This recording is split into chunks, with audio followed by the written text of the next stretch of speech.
Okay, hello, everybody. This is the December 18th meeting of the Board of Health, 2025. I'm going to start, as we always do, by asking, telling you that the meeting is being audio and visually recorded, as it always is, and to ask if there's any public comment on items that are not on the agenda.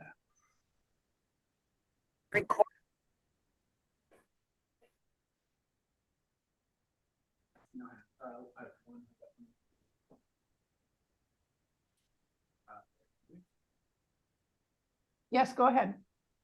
Hi, this is Erica Mooney. I was just wondering if you planned to take any public comment during the item on the athletics fields at the school during that item, or if people should make comments now. Item number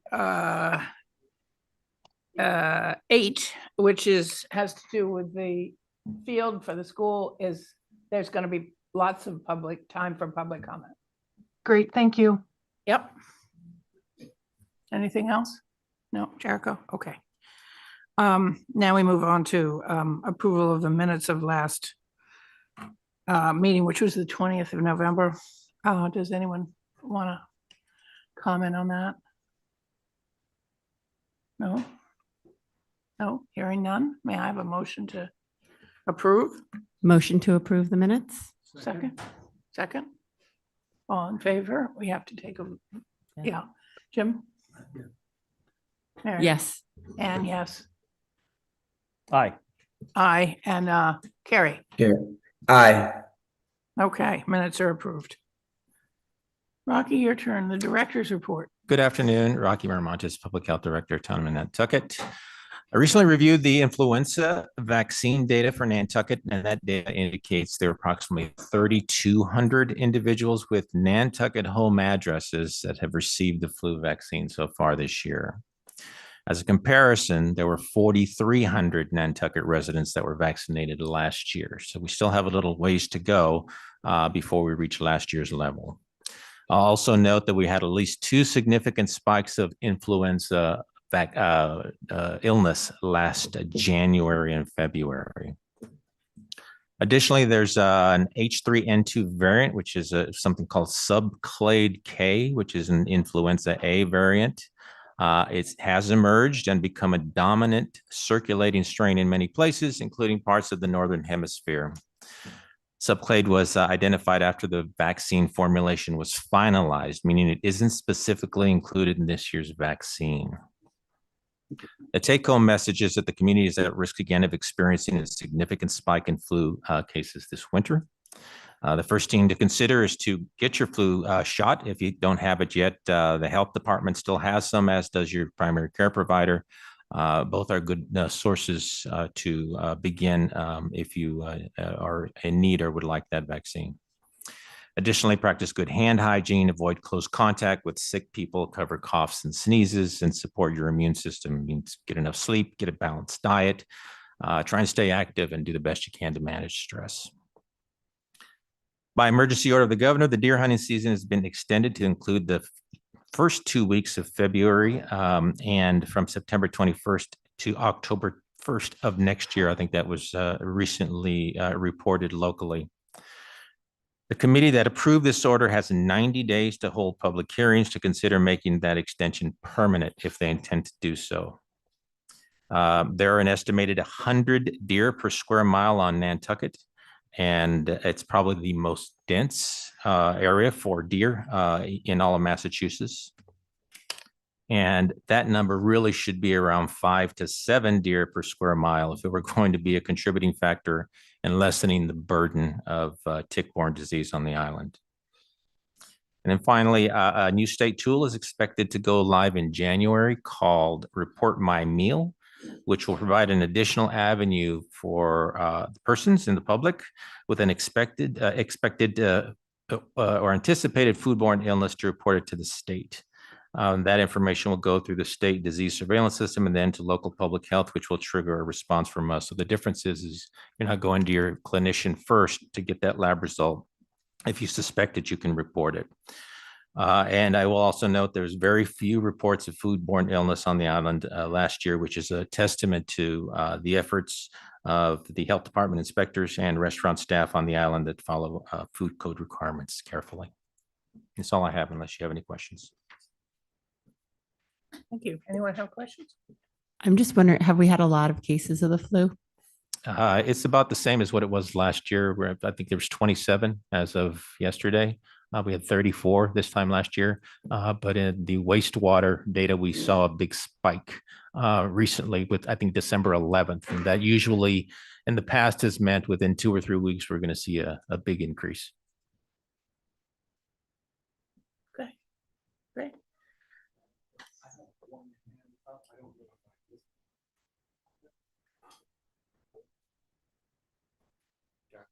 Careful, there's been some Zoom bombers. Yeah.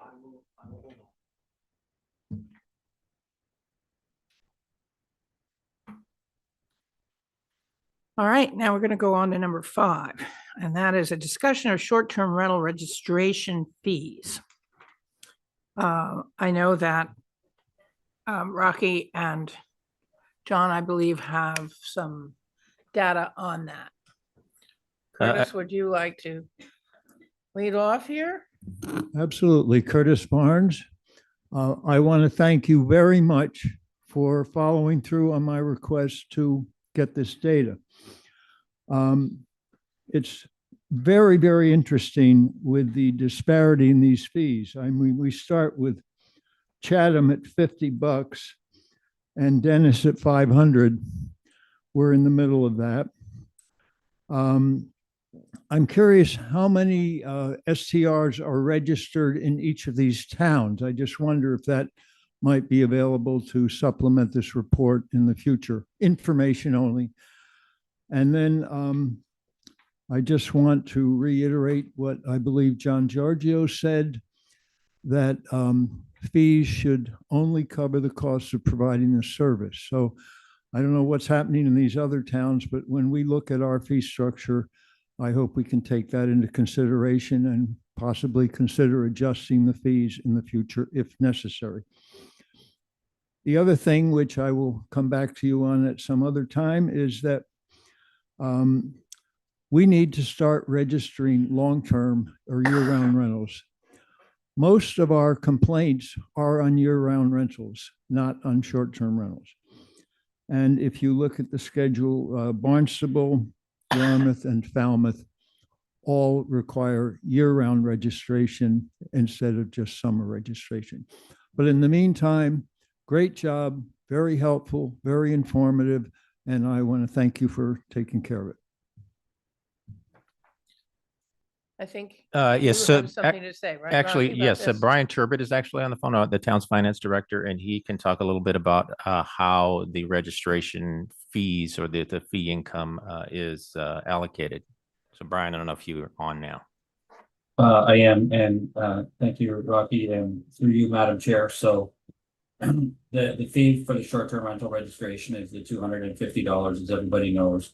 At every annual town meeting, it is deposited into a revolving fund where the expenses related to the administration and oversight compliance with the short-term rental regulation bylaws is paid out of. So currently, right now, out of the revolving fund that's set up, the GovOS, the registration platform that we currently utilize, is paid out of there, and that's approximately $84,000 a year.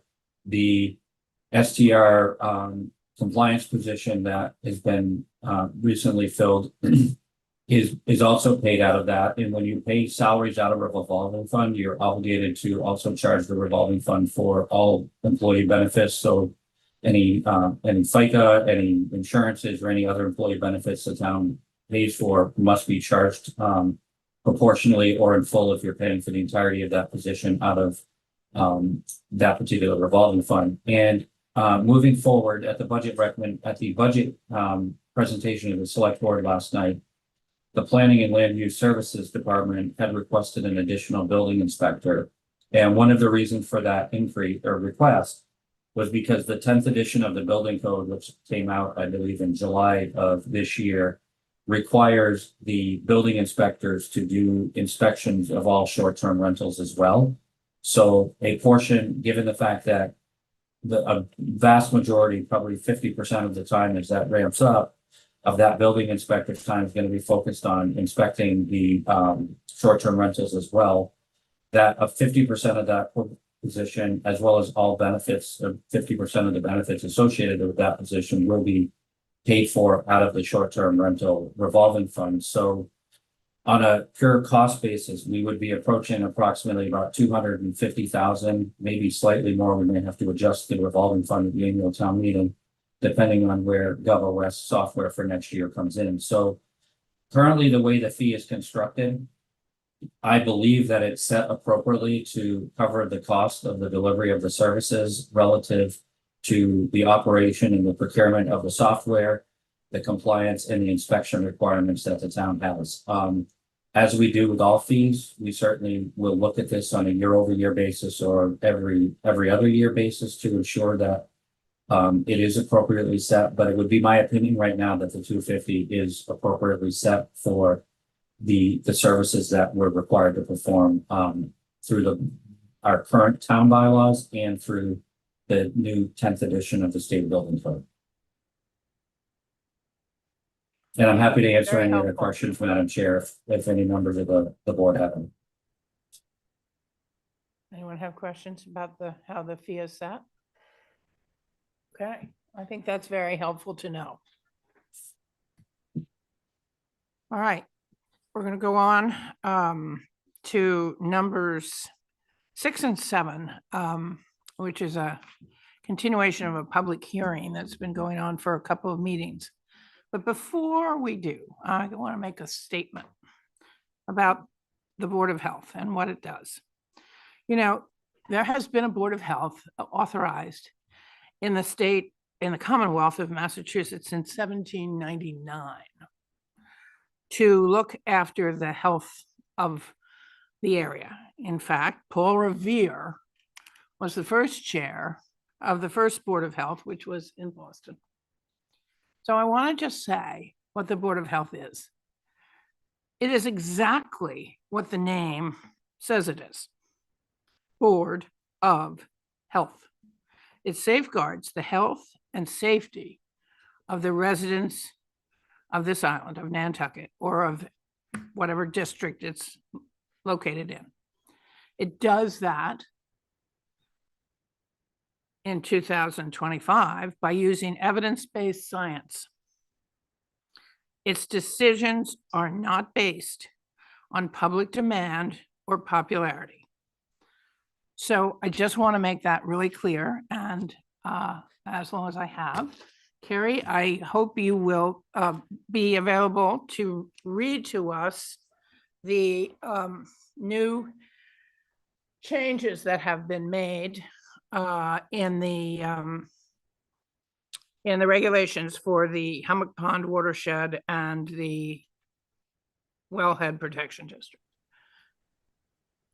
Yeah, I'm here, and in terms of the changes, the general overall direction we were going in was to align the 4 water protection districts to have similar language and similar recommendations in terms of protecting the water. To that end, the Hummock Pond and Wellhead Protection District were identified actually several meetings ago. We've actually been having this discussion now for a while and identified that those 2 should be looked at and updated. And after a series of conversations back and forth, in public meeting at the board and also working directly with John and others, we did work to clean up the language, align the language, and make it clear, and essentially that the four water protection districts now will, we're proposing that the Wellhead and Hummock have the same regulations that Nantucket and the Harbor have. I'm not going to read the whole thing. that is available. It was in the packet for everyone to look at and to review. So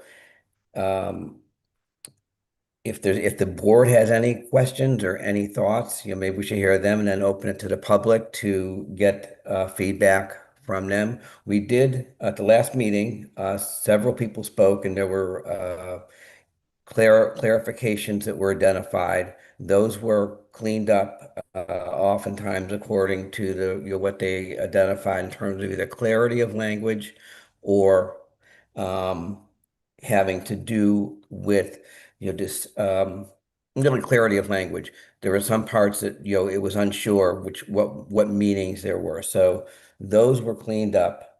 And at this point, I think it would be appropriate for, again, I'd like to hear from the board if there's anything, any questions they have.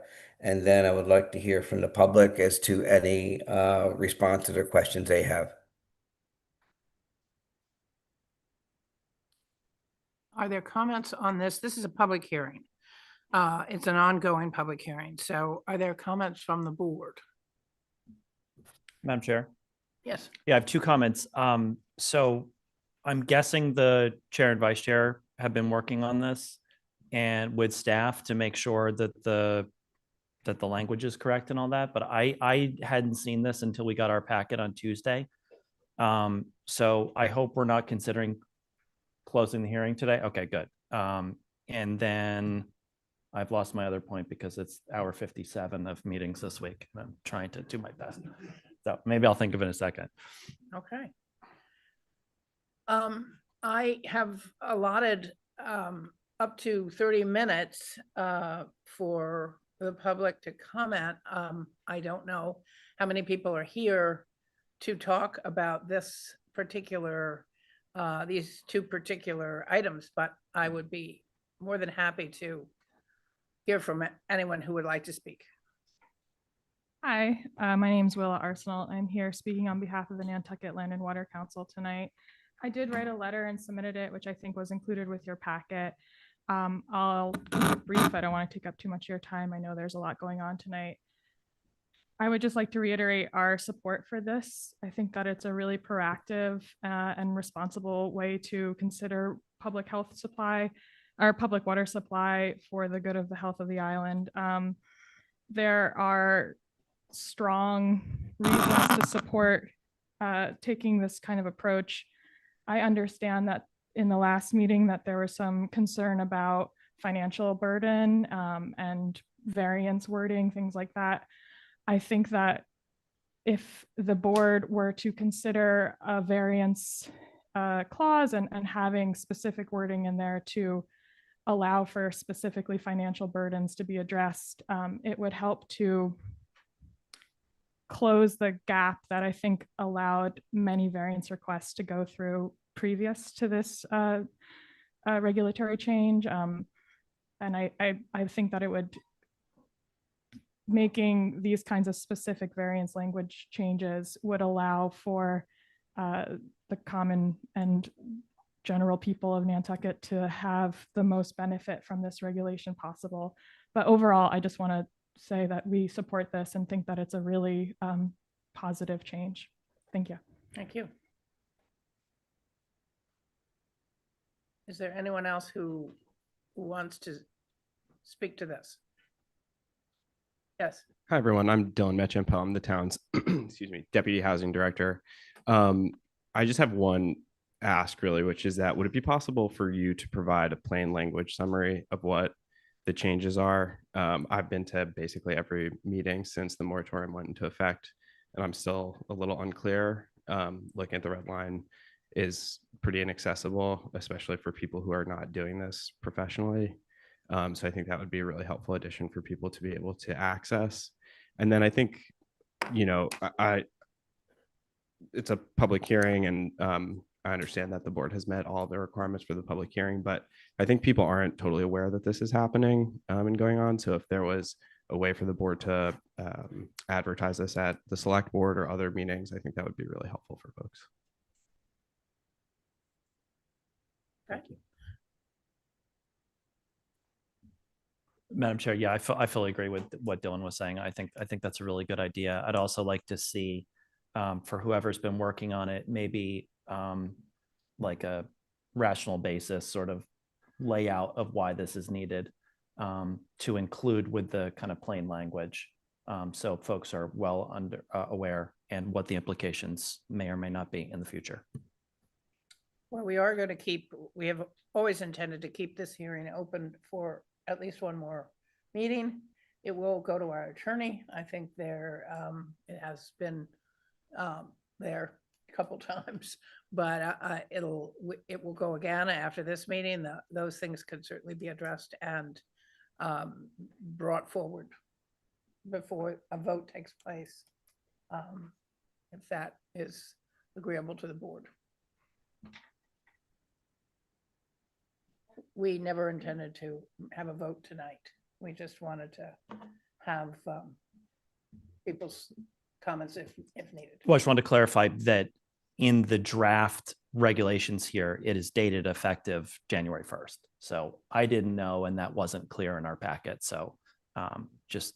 I think we were hoping originally that we would have it all signed, sealed, and delivered. I know, and January 1st. it's a minor oversight, but in a perfect world, that wouldn't. Anyway, it doesn't matter if we're not closing public hearing, we're not closing public hearing. So. Okay. And I think it was in the newspaper a couple of times, right? They all have to be.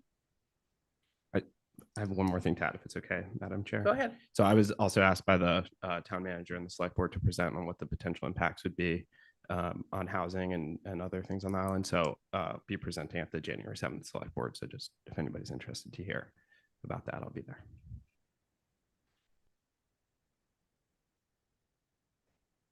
Okay. If there's no other comments, questions, or anything, I think we can move on.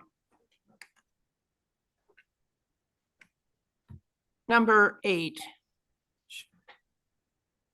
is a discussion regarding the use of artificial turf athletic fields on Nantucket. Now, in saying discussion, that's exactly what it is. It's a discussion.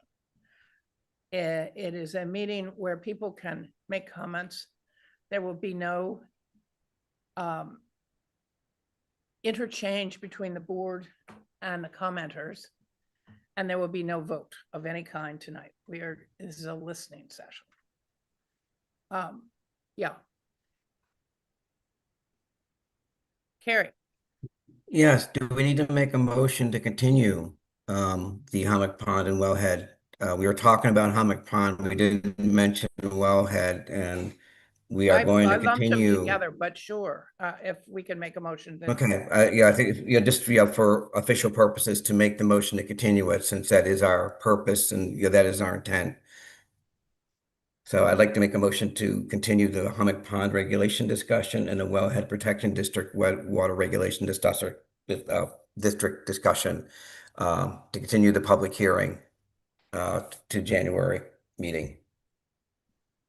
Is there a second? Madam Chair, through you to carry to our next regular meeting, correct? Yes, next regular meeting. We should yes. add a date to it. That's January 15th, I believe. 26. Okay, is that a Second. Tom? All right. All in favor? Jim? Aye. And I. Aye. Tom, I. Carrie? Aye, All right, good. thank you. All right, now we go on to whatever this number is. It's 8. And I just want to say again, it's a discussion. It is, nothing will occur after this meeting tonight. It is a listening meeting. I think it would be wise if we could see how many people want to speak. So could we have a show of hands? And Jericho, can you help me count?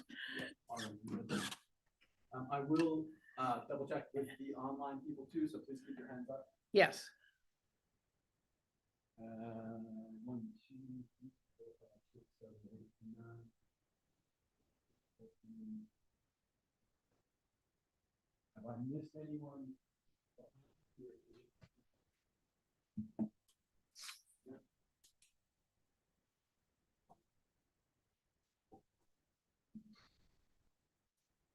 and online? 1, 2, 3, 4.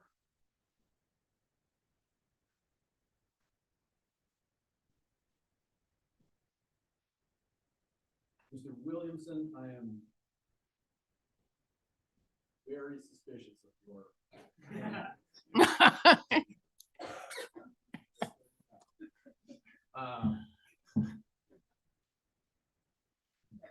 Powerball number. I don't know.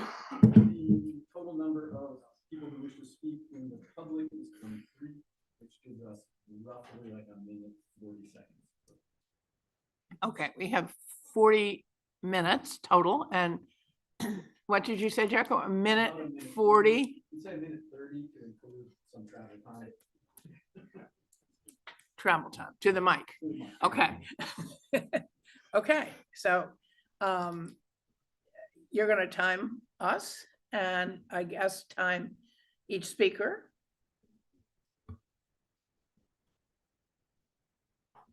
A 10-second warning. As always, we want to hear all points of view, but if you're repeating exactly what the person before said, it would probably be better to let someone else have that opportunity to speak. Madam Chair, the Board of Health is under, as a committee, under the auspices of what the Select Board's policy is. So everybody has 3 minutes to speak. Right, well, that's gonna be. Okay. It's not what the board, the big board person told me. That's We'll have a conversation later. Okay, so now we have to redo the math, Jericho.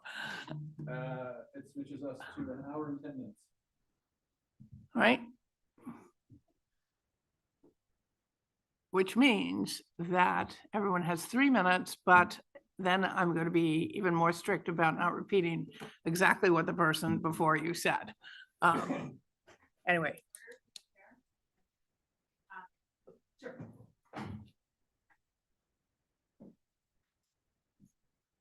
I don't believe that every single person is going to be speaking for 3 minutes.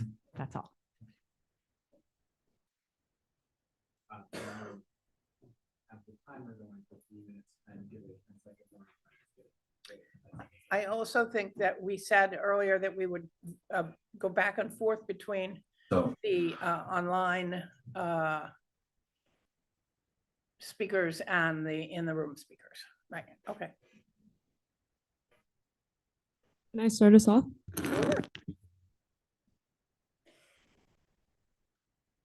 I had to print them out because I know I won't be able to get all that out in 3 minutes, but the grammar's also bad. I've been working all morning.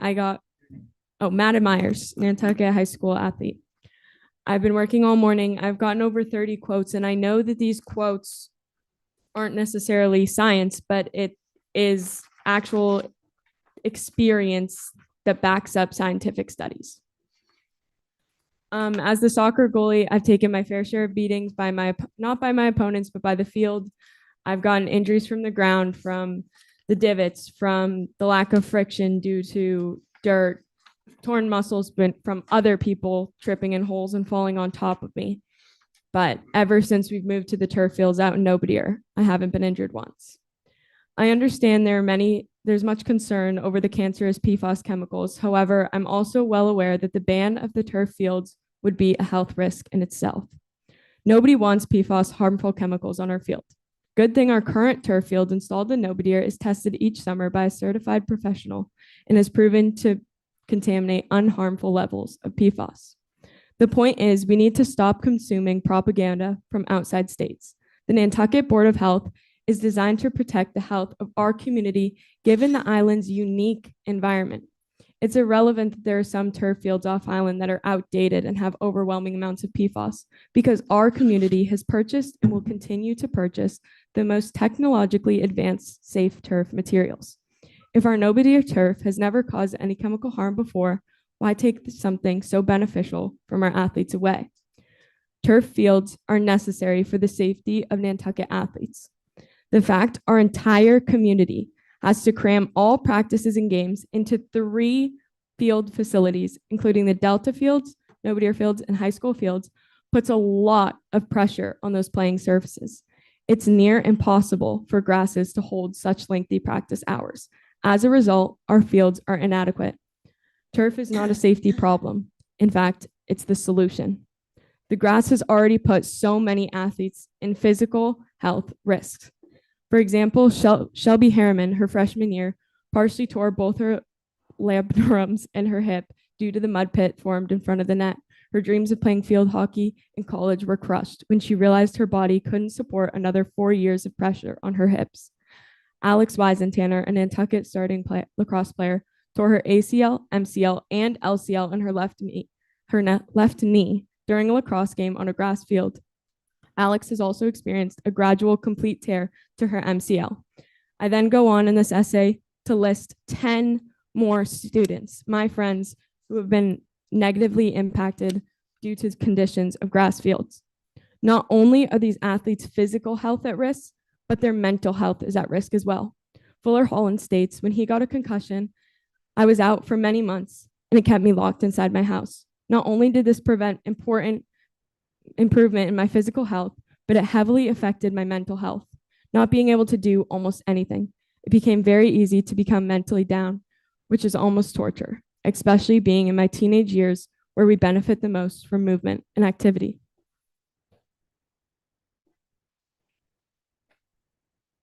Thank you. We will go Is to there an someone online. online? I'm going to start with Kyla Bennett. Oh, wait. Kyla Bennett disappeared. All right. The next person with a hand up is Stephen LaRosa. Go ahead, Mr. LaRosa. Great, thank you very much. I am Steve LaRosa. I am with Weston and Sampson Engineers. I'm a senior technical leader here and have been involved in the analysis and assessment of PFAS in lots of materials for about the past 10 years. The public school hired me to provide an opinion with regard to PFAS in turf, and specifically regarding some recent sampling that was performed of materials that are anticipated to be what would be recommended if a synthetic turf field was designed for Nantucket. The school hired me to be an independent third-party reviewer of this data and to provide our scientific opinion. I believe that your packets have the letter that I produced for them. I just wanted to very quickly hit the highlights of what that had to say. The manufacturers of synthetic turf have heard the outcry from concerned parents and environmental groups about PFAS in their products. The products that I received analytical results for showed no detectable levels of individual PFAS at a detection limit 10 times below what the state of Massachusetts allows in soil to protect groundwater from any leaching. The testing also indicates that there is no total fluorine in these products anymore. The results that I saw indicated total organic fluorine concentrations were also non-detect at 1 part per million, which is approximately 100 times less than the concentration used in a lot of consumer product bans. PFAS was really the thing that I was here to talk about and was asked to talk about. It looks like there are now products that do not contain PFAS in them at quantifiable levels, which is great. My conclusions in this letter were to not trust that that is the case and to assure that if these materials were to be used on island, that the actual batch that is being sent to you is sampled, analyzed, and the analytics reviewed by an independent third party before they get shipped to your island, so that it can be assured that that data is similar to what I reviewed. And I appreciate your time. And again, if you have any questions or want to see a more detailed assessment, that letter is included in your packet. Thank you. Thank you. And just a brief point of order. Apologies, Kyla. I will get you on the next one. Okay. Good afternoon. I am Beth Hallett, Superintendent of the Nantucket Public Schools. As you are now aware, the school committee voted 4-1 on Tuesday evening in support of a synthetic turf field in lieu of a grass field as part of its Vito Capizzo Stadium renovation project, with the full intent to test the exact turf to be used directly from the manufacturer to ensure no added PFAS is present. The reason for this choice to use synthetic turf is simple. The existing grass field is in very poor condition with over 1,200 hours of usage per year, when there should be no more than 800 hours of usage to maintain viability.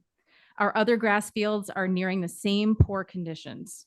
Town and schools do not have enough land or funding to obtain additional grass fields, and even if they did, there is not enough funding to hire multiple additional ground staff or outside experts to care for our fields in order to sustain the amount of play. I completely understand the Board of Health's concern around possible contamination of the island's drinking water, as well as student athlete safety and health when playing on synthetic turf. Please know that neither the school committee nor the Nantucket Public Schools would ever propose a project that could potentially contaminate the aquifer or could cause harm to our student athletes or the Nantucket community at large. I'd like to share a couple of details about safeguards that will be put into place in the proposed synthetic turf system. Modern synthetic turf fields are designed with advanced drainage systems to handle heavy rainfall and maintain playability. Beneath the turf surface, a permeable backing allows water to pass through quickly into a compacted aggregate base layer. This base layer is engineered with graded stone to promote rapid vertical and lateral drainage, directing water towards an underlying network of perforated pipes. These pipes carry excess water away to a closed stormwater management drainage system. No stormwater will leave the site, and everything will be managed and infiltrated on site.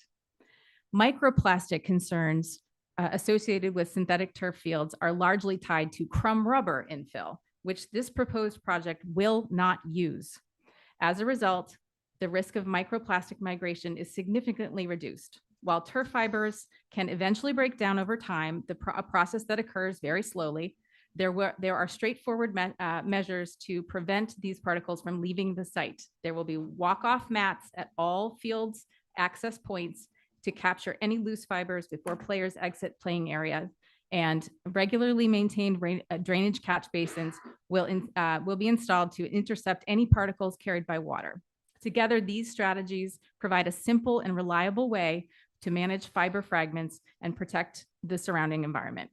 I truly hope that the Board of Health will consider a workshop meeting where unbiased, independent scientific experts, both pro-grass and pro-turf, can answer questions from the board as well as the general public. This kind of meeting would be very beneficial to all to determine the safest, most cost-effective solution. I look forward to collaborating with the board and the town going forward. Thank you. Thank you. Next online is Kyla Bennett. Thank you so much for allowing me to talk. My name is Dr. Kyla Bennett. I am a PhD ecologist and a lawyer, and I am one of the two scientists who discovered PFAS in artificial turf back in 2019. I have reviewed the test results provided by the applicant in the packet, and they are not sufficient to prove that these fields are PFAS-free. Indeed, I have yet to view a complete and correct lab report that shows that any of these alleged PFAS-free fields are PFAS-free. As an example, The attached test results say that at the client's requirement, the detection limit for total organic fluorine is 10 milligrams per kilogram, which is part per million. That means they're testing for 10 million parts per trillion. PFAS are regulated in the parts per trillion, and EPA said there is no safe level of two PFAS, PFOA and PFOS. No safe level is much lower than parts per million and even parts per trillion. This is like testing a can of Coca-Cola for sugar. A can of regular Coke has 39 grams of sugar. If you take this can to a lab and say, test it for sugar, but only tell me if it has more than 1,000 grams, it will come back as a non-detect. Indeed, the targeted test results on the Brock fill and the Brock pad are between 200 and 2,300 parts per trillion. This is not sufficient to say they are PFAS-free. Lab reports submitted by Weston and Sampson also have a total organic fluorine detection limit of parts per billion, and the actual detection limits range from 12 parts per trillion to 360 parts per trillion, which will miss many, many detections of PFAS. Remember, there is no safe level of several of these PFAS. In addition, they did not do an SPLP test or a synthetic precipitation leaching procedure test. This is what the test that's done by EPA to show what will leach off a field under real life conditions: UV light, abrasion, and acidic rain. Indeed, Notre Dame University professor Dr. Graham Peasley has done a calculation that said one artificial turf field can contaminate 800,000 gallons of water annually above EPA's limits. Also out of his lab, they found that 76% of the turf that they sampled had PFOA, one of the two that has no safe level. You have a sole source aquifer. If this turf has PFAS, which I believe it does, it will contaminate that groundwater. In addition, it is not true that most of the microplastics come from the Crum River infill. In fact, artificial turf will start to break down and release microplastics and nanoplastics, many of which are microscopic, into the soil, the water, and the air. There is no filter that can capture these. Thank you. Thank you, Dr. Bennett. Thank you. My name is Kate Garrett. Dear Madam Chair and members of the board, I am asking that Meredith Lepre formally recuse herself from participation in the drafting, discussion, and adoption of any Board of Health regulation concerning artificial turf. My request is based on the Massachusetts Conflict of Interest law and on basic principle of fairness and public confidence in regulatory decision-making. Ms. Lepre is a current employee of the Nantucket Public Schools, an entity that has a direct and foreseeable interest in whether artificial turf is permitted or prohibited for athletic school facilities. Under Massachusetts Conflict of Interest laws, GL 268A, Section 19, municipal officials may not participate in particular matters that affect their employer unless a written exemption is issued by an appointing authority. To my knowledge, no such exemption has been disclosed. Separately and independently, GL 268A, Section 23B3 requires public officials to avoid actions that would cause a reasonable person to conclude that they cannot act with impartiality. In this case, Ms. Lepre publicly and vigorously advocated against artificial turf at school committee meetings and is now involved in authoring a Board of Health regulation to potentially ban the same practice. That history creates a strong appearance of prejudgment and bias on a matter that is now before this board in a regulatory capacity. Importantly, participation is not limited to voting. Drafting, promoting, or influencing the substance of a regulation constitutes participation under the ethics law. This is not a question of intent or integrity. It is about protecting the legitimacy of this board's actions and ensuring that regulations affecting the entire community are developed through a process that is and appears to be fair, neutral, and legally sound. For these reasons, I respectfully request that Meredith Lepre recuse herself fully from this matter, and the board confirm on the record that the regulation is being developed without the participation of any member who has an employment interest or has publicly advocated on the same issue in another municipal form. That the board produce or identify for the public record any Section 19 written exemption issued to Meredith Lepre, any Section 23B3 written disclosure related to this matter, and any ethics guidance or advisory opinion relied upon by the board in allowing her participation. This request reflects a way to ensure that the Board of Health's actions are legally defensible, procedurally fair, and deserving of public trust. Thank you for your consideration. Madam Chair, before we get to the next comment, I asked sort of a process question. Dr. Bennett, who was on before, referred to the applicant, and I'm not picking on her, and Ms. Garrett just commented that we're considering a regulation. What's on our agenda is just a very vague, which is fine, discussion regarding use of artificial athletic fields on Nantucket. Are we considering a regulation? We are not. Okay, so I think this conversation needs some guidance on how this needs to go, because otherwise it's just kind of battling side and random points being made about everything from community members to science, and it just seems we need to rein it in a little bit, if that makes sense. Well, as I said when we began, it's a listening session. It is not, we're not making a decision. It is not a public hearing yet. And so I guess people are entitled to make comments.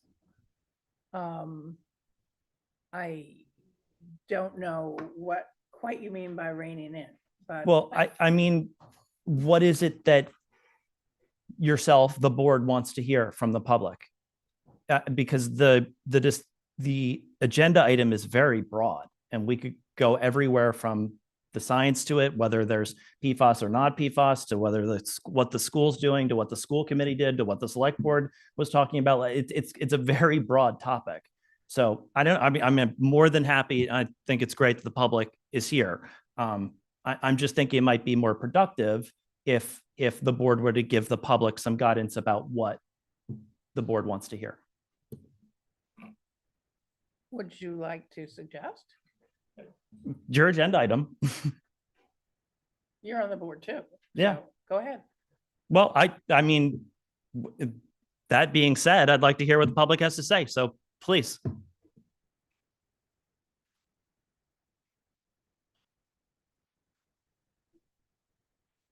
I believe we're due for one from online. Yeah, I have to cut a lot of mine because some of it was said. I do have one online. Oh, yeah. We're gonna Okay. go for Right. Charity Benz is the next. Oh, I'm sorry. Yeah, Charity Benz, and then we'll go to the one after. Apologies. Go ahead, Charity. Good afternoon. I am commenting as the retired regional director of New England's federal workers' compensation programs. Over 20 years of hearing the consequences of exposure to various toxic materials, including asbestos, and so forth. And I think that, for one thing, I'm not going to talk about PFAS. I'm going to talk about due diligence. And I'm talking about why we have laws that come up like, very briefly, about, when something happens, all of a sudden people get upset. They have the Mine Safety and Health Act created, the Occupational Safety and Health Act. And that's because people didn't pay attention in the beginning to what the consequences of poor research or lack of research can result in.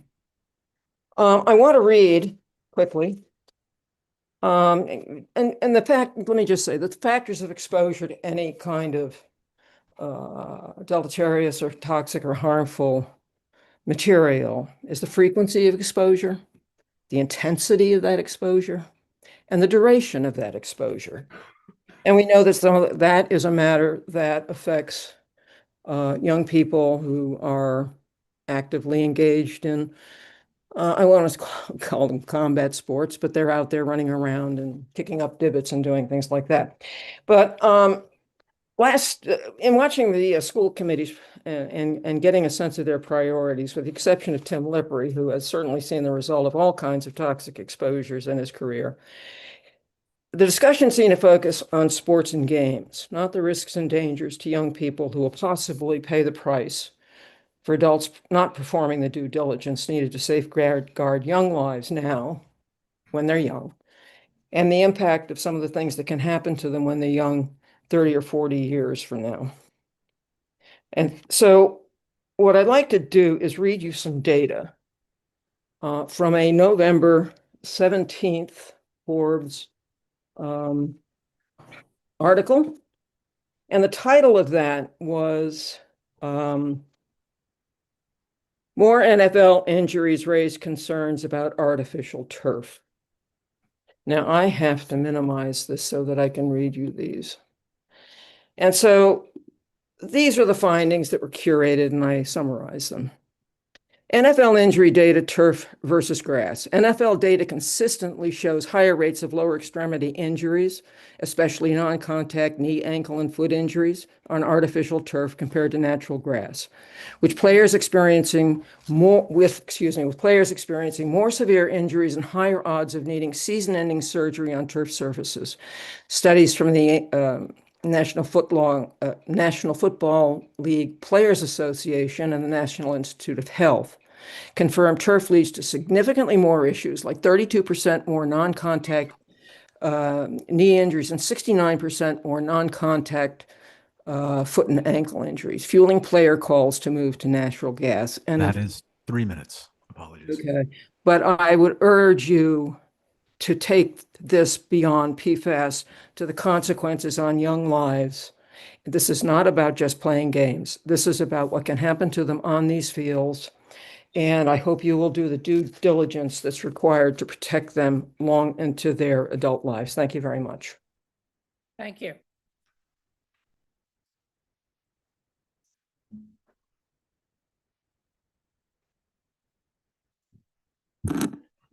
Hello, my name is Clementine Kelly, and I'm an Island native, an NHS senior field hockey player, sailing team co-captain, and president of the NHS Psychology Club. I plan to pursue psychology and environmental studies next year at university. I'm here to speak on behalf of myself and read an excerpt from the letter my mother, Candace Tatro, shared with the school committee last month. She works as a paraprofessional in mental health and could not be here today. Here's the excerpt as written by my mom last month. I've distributed the full letter to the members of this board. After more than 25 years in Nantucket's recovery community, I can attest our island has made remarkable progress in addressing addiction and mental health. Yet our children remain at high risk for substance misuse and mental health issues, as determined in Dr. Rodman's study and summary of the community risk factor assessment. Substance use education and proactive youth support are critical for the Nantucket kids. Teaching our youth coping skills and distress tolerance practices can prevent many future struggles. More than 70% of our student body participates in sports, coached by adults who model positive behavior and teach tools to meet the inherent challenges of athletics. When you grow up on Nantucket, athletics are not merely recreation, they are preventative care, fostering resilience, discipline, self-control, all cornerstones of mental health. The ongoing turf field discussion therefore directly affects our children's well-being and the future strength and prosperity of our community, because mental health is health. As both a clinician and a parent of a field hockey player, I have witnessed firsthand that our students are disadvantaged compared to other Massachusetts districts that train on turf. The difference in play, speed, and skill development is substantial, to say nothing of injuries in our current fields. Our children face unparalleled challenges being raised on Nantucket. Let us give them every tool to thrive on and off the field. From my own perspective now, it's crucial that I remind everyone, once again, mental health is health. As a two-sport athlete, the importance of turf fields goes beyond performance. While my main point is the crucial needs of the fields for future generations' mental health, I do believe there are safety aspects too. One example of this is a season-ending finger fracture to one of our captains after a ball went off the ground and into her finger and nail. This teammate of mine is continuing her education next year as a committed athlete at the collegiate level, and field hockey is what allowed her to do so. A second example is an ankle injury to another captain from a large hole in our field. She's sitting right there. Both of these injuries happened during one game within a few minutes of each other. but we've had many more like them throughout the years I've played. However, physical health and safety aren't the only important aspects. It comes down to the mental health of my peers as well. With over 70% of students participating, once again, in athletics at NHS, sports are a lifeline. They bring together our community kids and, most importantly, give students like me purpose. They're an outlet for emotions, keep students busy with a set schedule, motivate kids to succeed, and provide opportunities like continuing education at college in a community where there's not much else for people my age to do during the off season. We know the risks, and we trust that the Board of Health has the best intentions for our community and future generations. But this is a non-negotiable now. As Lisa Weisentanner said in the school committee meeting Tuesday, this isn't just a want, it's a need. I too see it as a need for our growing student population, a need for the mental health of the community's children, and a need for our students' lifeline as a whole. That is 3 Thank minutes. you. Thank you.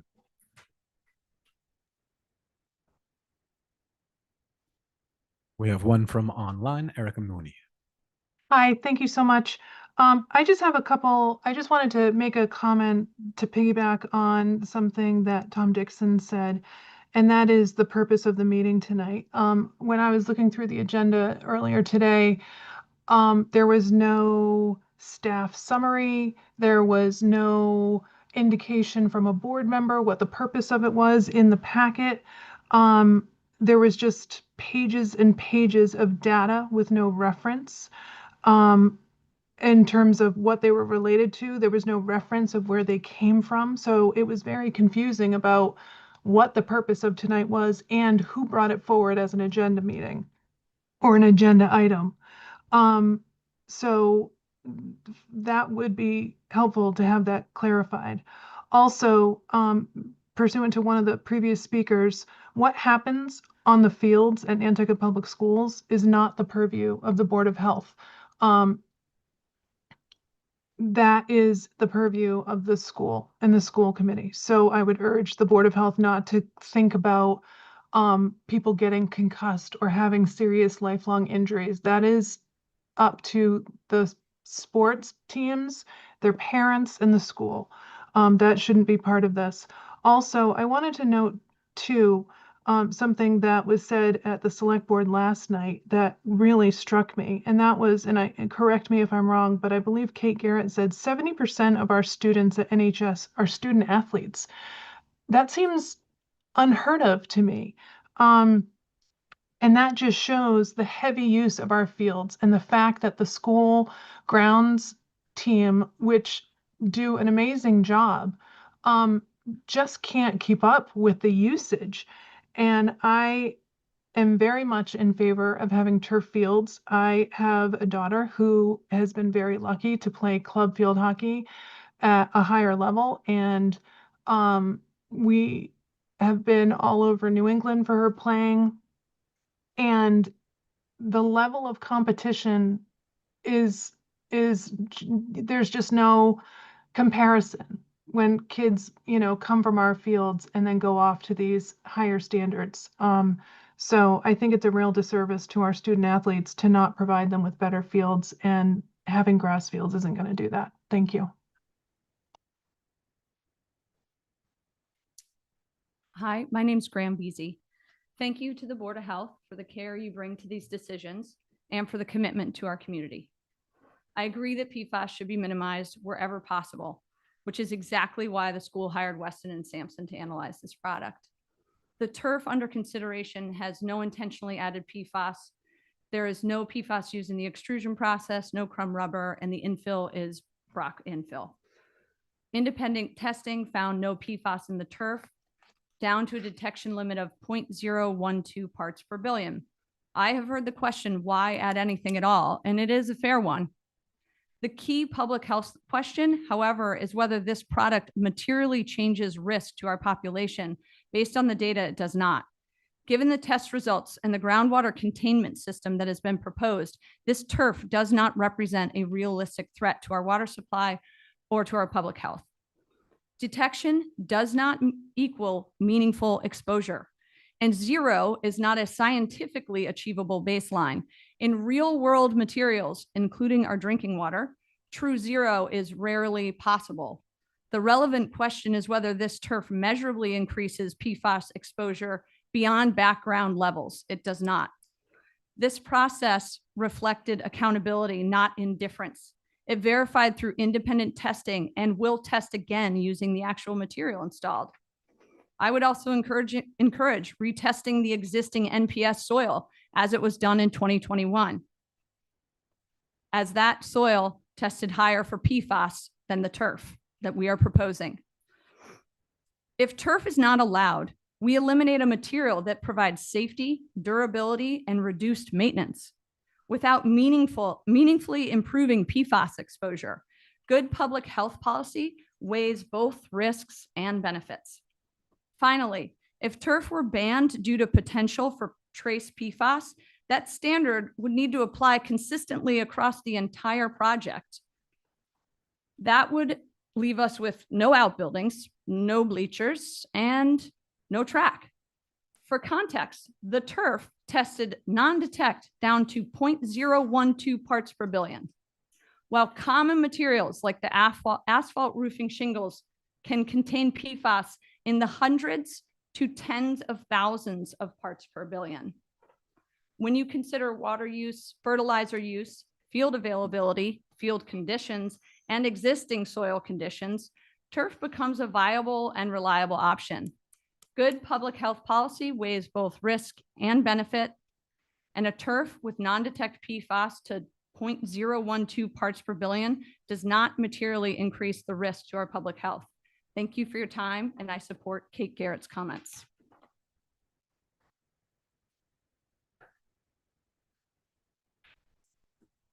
Going to go for one online. We have Meg Ruley. Go ahead, Meg. Hi, my name's Meg Ruley. I live at 12 Toms Way on Nantucket, and I was calling in tonight because I am an impacted party of PFAS. I don't know if many people in the audience know that on my street on Toms Way, every single well was contaminated with some of the highest levels of contamination in the Commonwealth of Massachusetts. This happened in 2023, and we filed a class action lawsuit against the companies that manufacture these chemicals. And I think it's really important for people to hear that our water on Nantucket is contaminated, not just in private wells, but we are filtering our municipal wells at the cost of over $4 million that was just installed this year. I am a former student athlete of Nantucket High School. I played field hockey all 4 years, and I do hear what the students are saying. I'm also the mother of student athletes, and I think that they do deserve great, state-of-the-art playing fields. But I think the Board of Health, and thank you for having this listening session, should be involved in some sort of final decision when it comes to water quality on Nantucket Island. This week, we've had headlines from synthetic fields to putting a halt to extending sewer lines in areas where the septic, which is a known cause of PFAS contamination, is critical, and we need to protect our water. Protected, and I think that the Board of Health is the right board to be making these kinds of decisions when it comes to our environment and our water quality. And speaking from an impacted party, I really hope that no one else has to experience what we did on our street on Tom's Way, and that you take, there is a PFAS task force. I also wanted to mention that the town of Nantucket has, I think they meet at least once a week or every other week. There is a ton of research on island about contamination and imminent hazards, and I have not heard any of those people speak to the impact or what they think about the impact of having a turf field might be. This is in a wellhead recharge area where they want to put the turf, and I live in a wellhead recharge area as well. And so, surprise, surprise, some of these things do happen, and you don't think they're going to happen. And I know we only have 3 minutes, so thank you for your time and thank you for listening. And I hope that the Board of Health at the end of the day is involved in some of the decision making around these issues impacting our water supply. Thank you. Good evening, Robert Bates, retired firefighter who is living under the impacts of PFAS exposure. First, I'd like to say that anytime you hire a testing company, they will give you the results that you request, not necessarily the true results. You have to go to the federal level, which was not done by Sampson and Weston. The state of Massachusetts has a bill in legislature right now, S 2187, to ban fields with PFAS laden or non-natural fields in the state of Massachusetts. The city of Boston has already banned them, and many other communities have also. Miss Bennett, who spoke earlier, is an amazing scientist on this. She has fought around New England to fix this. The illnesses that can be caused by PFAS products include, but are not limited to, cancers, liver damage, thyroid disease, high cholesterol, weakened immune systems, pregnancy complications, and metabolic problems such as type 2 diabetes. We as a nation, as a world, have decided that we're not supposed to use nonstick pans, which contain PFAS. Professional athletic organizations are moving against synthetic fields, which was stated earlier, because of the injuries that they can cause. Fire departments across the country are moving to PFAS-free gear due to the impacts, the cancers that are caused by the PFASs, the long-term diseases that are caused. I know firefighters here and across the Commonwealth who have gotten cancer. Some have been able to take care of it. Others have died because of the cancers they're getting from the PFAS that they're exposed to. When the water table here is polluted and there is no longer a tourist demand here, who's going to be responsible for this? The town, because they've allowed it to be put in? The schools? Do we file a class action lawsuit against those members of the school committee who voted for it because they're moving this forward? Can this board actually block the actions of the school committee? Can a class action lawsuit be taken against the school committee? There are many questions out there, and this is a short evening tonight. But the biggest one you have to really think about is any testing company you hire will give you the results you request, not necessarily the results that are true. Thank you. Thank you very much.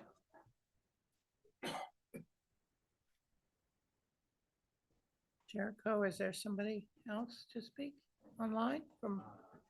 Have a Ewell Hopkins.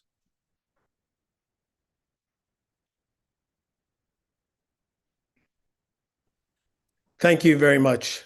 My name is Ewell Hopkins. I am the former chair of the elected planning board of Oak Bluffs on the island of Martha's Vineyard, the current president of the board of the Vineyard Conservation Society.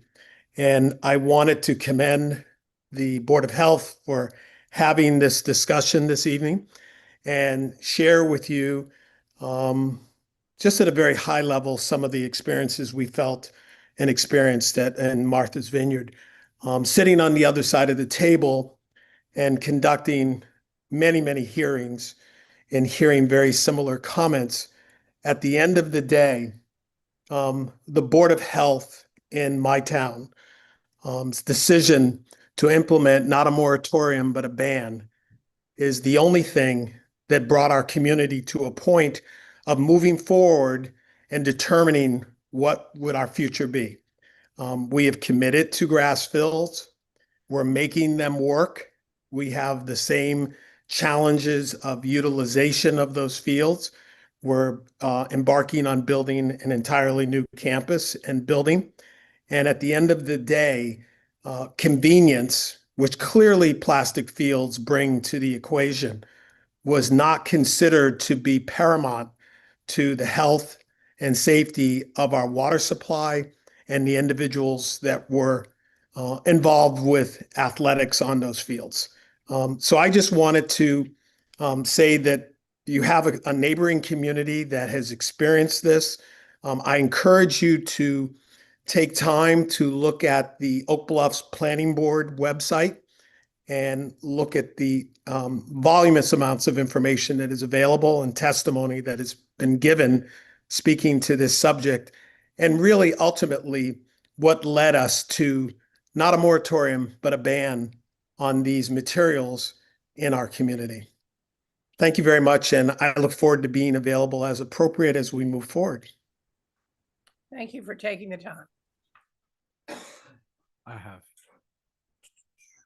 3 more online. Just Okay. so you get a sense of the time. Yep. Okay, thank you. How My many name- minutes, Jericho, do we have total? Remaining Yeah, of the 40 minutes. no, we said, remember we said we were gonna make, it was 3 minutes Oh, per so we went up person. to 60, about 70 minutes. We should be at about, we've gone through about 15 times 3. We're about halfway through it. Okay, go ahead. Hi, my name is Lisa Weisentanner. Thank you for the opportunity to speak this evening and for the work that you do to protect the health of our community. I want to briefly speak about this project in terms of necessity, scale, and proportional impact. Our school community and athletic programs have grown, and they will continue to grow. Responsible planning means building infrastructure that meets not only today's needs, but tomorrow's as well. A newly married couple planning to start a family doesn't buy a one-bedroom house or a two-seater car. They choose something that they can grow into. This field upgrade reflects the same kind of thoughtful planning. It's not about excess or luxury. It's about safe access, reducing overuse of existing fields, and supporting the students' health and activity. I think it's important to bring up the scale of this project. The proposed turf fields represent approximately 0.005 to 0.006% of total land use of the island. That's 0.005 of 1% to 0.006 of 1%. Put another way, it would take roughly 20,000 turf fields to cover the surface of Nantucket. We're asking for just one. This project represents a very small, carefully defined footprint within a larger context of the island while serving a meaningful and growing public need. From an environmental standpoint, the project has been subject to independent testing, and the data shows that the PFAS impact associated with this field is negligible to extremely low. I also want to speak to the ripple effect that this kind of investment can create. Increased pride in our school and its facility leads to increased engagement and performance. Increased performance often creates a greater vision for a student's future, their ability to dream of opportunities in athletics that extend beyond high school. More students pursuing those opportunities means more young people staying connected to something they're passionate about, something that brings them joy, structure, and a sense of belonging as part of a team. We often talk about the impact of this project and what it will have with the students while they're enrolled at Nantucket High School, but it also has the ability to positively influence them long after they leave the school as well. The kind of ripple effects I just mentioned don't just end with when the student graduates. They go on to influence them long after in the relationships they build, the career paths they choose, the pride that they take in themselves, and the impact they have in this world. This project is the beginning of something much greater for the Nantucket public school system. Finally, I want to ask you to please take the following into consideration when thinking about this project. If this project were part of a debate club exercise, and everyone who has poured their time, passion, and energy were asked to find evidence that the turf fields were harmful, we'd find it. If we were asked to find evidence that the turf fields were for the best, we'd find it. If we were asked to find evidence that grass fields were negative, we'd find it. It's what we seek that we find. If this decision, it would be a disservice for this decision to be made based on debating a topic. What's being proposed simply makes sense. It makes sense for our school, it makes sense for the students, and it makes sense for our community. Thank you very much.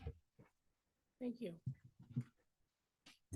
Hello, board members. Thank you for. We have Oh, wait, we have someone one more I'm online. sorry. Apologies. Sorry. Sorry. We've got Megan Perry. Please go ahead. Thank you very much. I hope you've all had the opportunity to review the materials I submitted for this evening's meeting. I'm now speaking to you to express my grave concerns regarding the proposed use of artificial turf playing fields located directly above the Zone 2 recharge area for Nantucket's sole source aquifer. This concern is compounded by the well-documented public risks associated with PFAS, particularly their impacts on children. As a member of the Board of Health, you are entrusted with safeguarding the health of the entire community. This is an immense responsibility that must not be taken lightly. Viewed through that lens, I urge you to carefully consider the significant and long-term risks posed by artificial turf, which contain PFAS, a known carcinogen, and a persistent environmental contaminant often referred to as a forever chemical because it lasts that long. History offers many important lessons. At one time, cigarette smoking was socially accepted and even encouraged, including among young people. We now understand the several health consequences of smoking, which led Massachusetts to enact a public smoking ban in 2004, following earlier actions by individual towns. Smoking was ultimately recognized as a public health issue, requiring preventative actions, much like PFAS contamination is today. I respectfully encourage the board to consult with experts in PFAS and related contaminants and to prioritize its mission of protecting public health.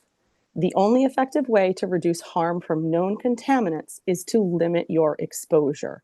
By placing PFAS-containing artificial turf fields on top of the Zone 2 recharge area, the community is deprived of its ability to protect itself from potential carcinogenic contamination. Our aquifer is the sole source of drinking water for every single resident on Nantucket. We are already experiencing the consequences of PFAS contamination. The municipal wells that the town has have been shut down by the water department due to elevated PFAS levels, and private wells have tested above 200 parts per trillion, not billion, trillion. To introduce yet another potential source of PFAS contamination would be reckless. Beyond the direct public health implication, further contamination of our water supply would have serious economic consequences. Nantucket's economy depends heavily on tourism and real estate. Visitors and prospective homeowners will not choose an island where drinking and using water is unsafe. Multi-million-dollar real estate transactions are unlikely to continue if there's no reliable and safe water source. The STR debate will not matter. I urge the board to act with caution, foresight, and a commitment to protecting the long-term health and sustainability of our community. That is your mission as the Board of Health for the town of Nantucket and under the state. I really appreciate all the time you are taking to review this, and I appreciate 3 minutes. allowing public comment. Thank you. Thank you.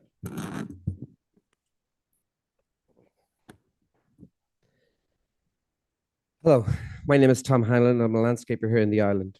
In regards to turf field, I would like to address some comparisons that keep coming up.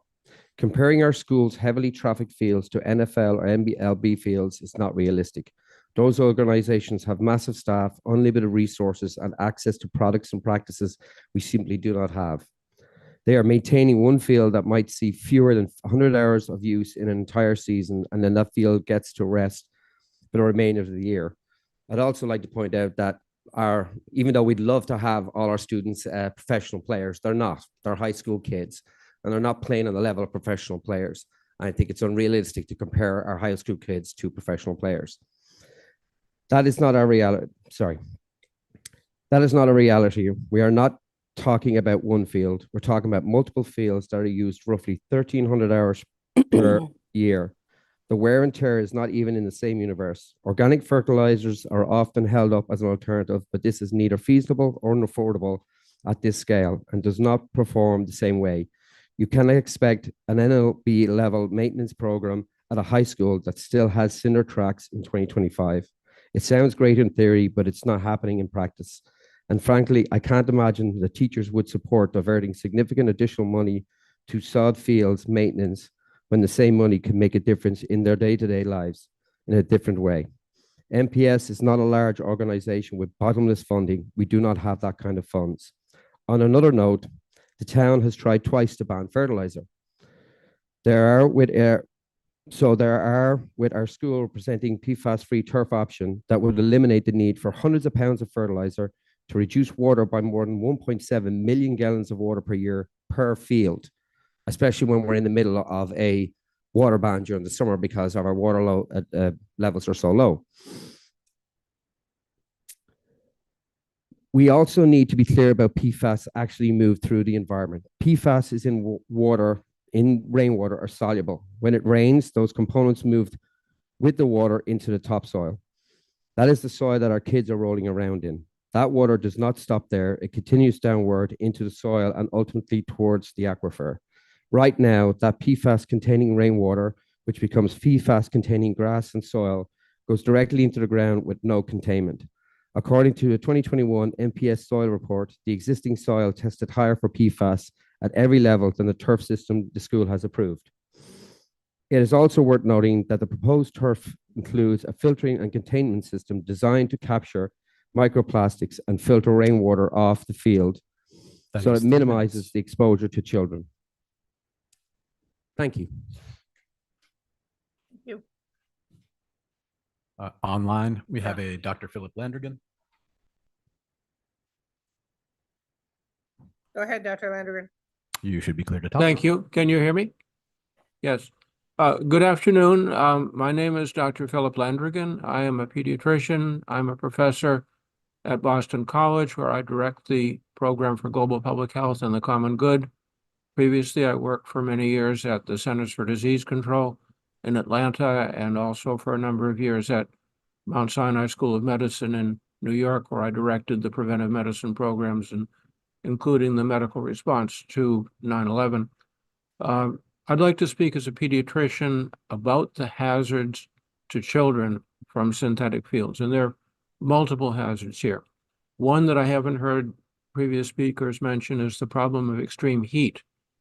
Whereas grass fields absorb heat from the sun, synthetic turf fields radiate heat back up, and temperatures of over 130 degrees Fahrenheit have been recorded just a couple of feet above these playing fields on hot summer days, right at the level where children play, which puts them at risk of heat stroke and heat exhaustion.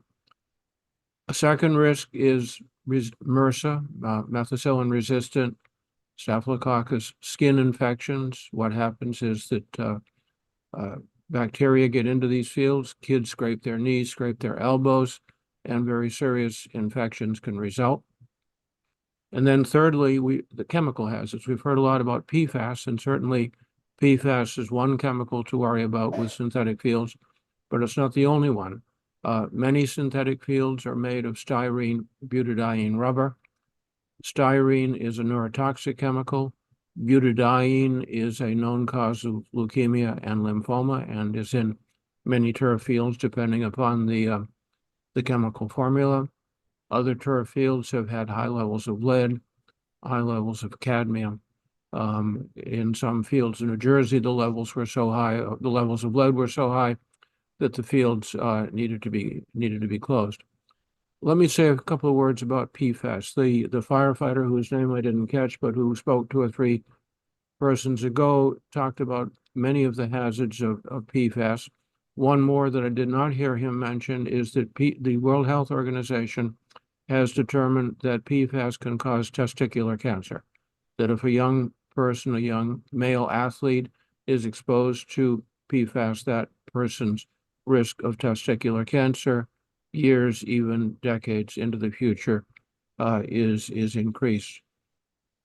And then finally, there's the problem of disposal. You know, there's been a lot of talk here about the costs of synthetic fields, the costs of maintenance, but nobody's mentioned that when synthetic fields reach the end of their working life, 10 or 15 years from now, they have to be disposed of typically as hazardous waste at a cost of tens of thousands of dollars. That is 3 minutes.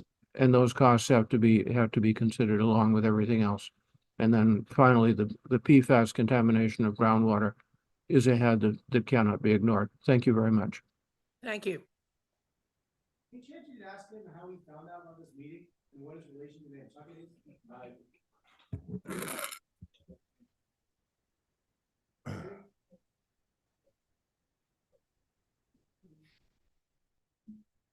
Philip, if you're still there, what's your relation to Nantucket and how did you find out about this meeting? This is not about. I'm remember, just curious. I think It's- I said in the beginning that we were just going to hear It's opinions a and curious. He comments. didn't mention a Nantucket connection. He just some random doctor that found out He's about this not- meeting. Just I'm questioning. not gonna. Would any of you comment if you contacted that doctor to appear? We did All not. right, all right. Just a question. Madam Chair, he did submit a letter, which I believe was in our packet, or did it make it to the packet? It was emailed around for sure. I'd love to know how he found out about it.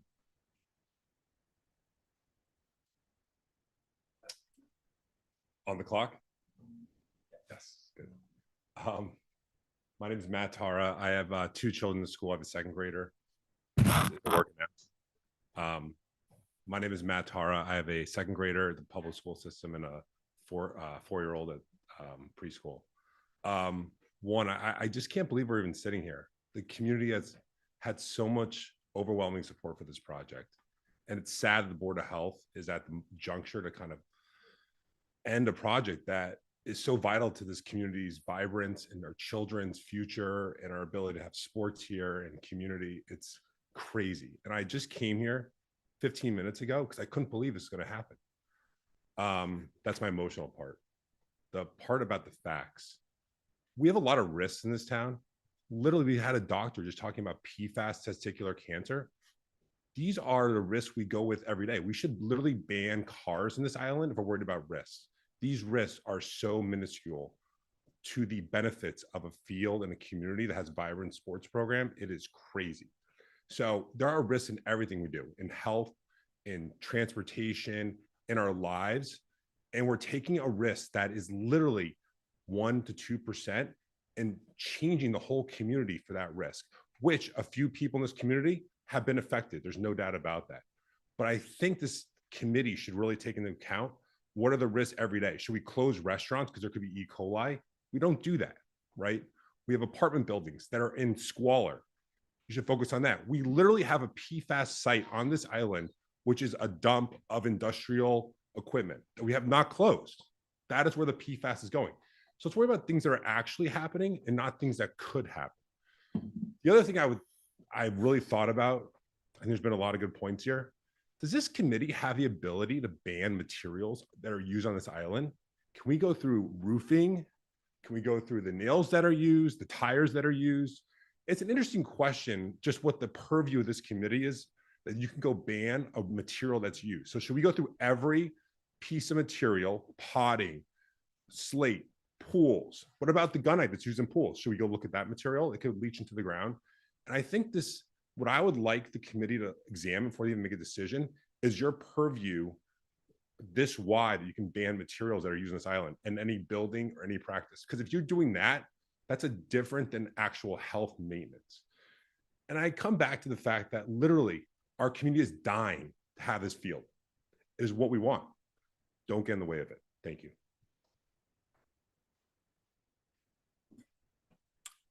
Do you have someone online, Jennifer? I do, but it would be a second. Megan, or do you have another question? Otherwise, I think we would probably She go to, spoke already. so then I will go to. Okay. Hi, Aisha Khan. Thank you for putting this together. I had some stuff written, and I think your points were really great, and there is risk in a lot of things. I think the issue and why I'm speaking a lot here is because as a person, I want to hear what the risks are and then make that choice myself. And I feel like what I'm coming across often are things that are overly stated as safe when there are risks, and those risks they're not clear. So, I mean, I'm personally speaking with the firefighters. It was safe. Everything was safe, and the risk was not made clear. So there is a real danger, because I hear over and over that the grass fields, that the artificial turf fields are safe, and that the grass fields are creating injury. And so if it's not clear, if there's no label, then I feel like I have to speak up, because I'm on the other end of seeing what it's like to have a family member be exposed to a risk that I wish in the 80s he had been told about. So I'm going to go through what I can speak about. I want to summarize a peer-reviewed study that is directly relevant to Nantucket's decision today to look into artificial turf. And it's because it was conducted to inform of a municipal decision. The reviewers looked at peer-reviewed literature, environmental impact, chemical exposures, injuries, and heat, and 25 years life cycle and cost analysis. Their findings were consistent. Artificial turf can reach surfaces temperatures that are 30 degrees higher than the outside air during midsummer's day. The authors also identified concerns related to microplastics, pollution, runoff, persistent chemicals associated with the materials used. When evaluated over a 25-year cycle, artificial turf was more expensive due to the initial installment, replacement, and disposal requirements. Their conclusion was clear: when environmental sustainability, chemical exposure, and heat risk and long-term costs were considered altogether, natural grass was more protective option for public health, even acknowledging the water use trade-offs. This matters for Nantucket because our community relies on a sole source aquifer. This is designated by the EPA, and only 78 other places in the United States has that designation. That means no backup water supply is available to our communities, and we are expected to take a more precautionary approach. The proposed field is also located in a Zone 2 recharge area. That means that the runoff and infiltration directly affects our drinking water. Everything we put on there can and will make it to our drinking water source. The question for the Board of Health is not whether artificial turf is meeting marketing claims. It's whether introducing a large chemically complex surface into an environment creates avoidable exposure pathways over time. This is not alarmist. It is a risk assessment. Other communities in Massachusetts are facing the same question. Martha's Vineyard had, oh, okay, sorry. I'm all done. Thank you. Thank you. I have one final one online, and then we have about time for one more after that, and we'll hit the time limit. Okay. Online is Michelle Karen. This is where.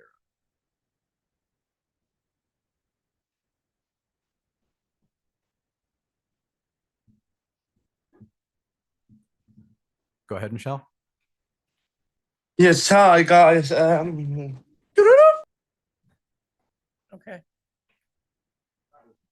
That was not real.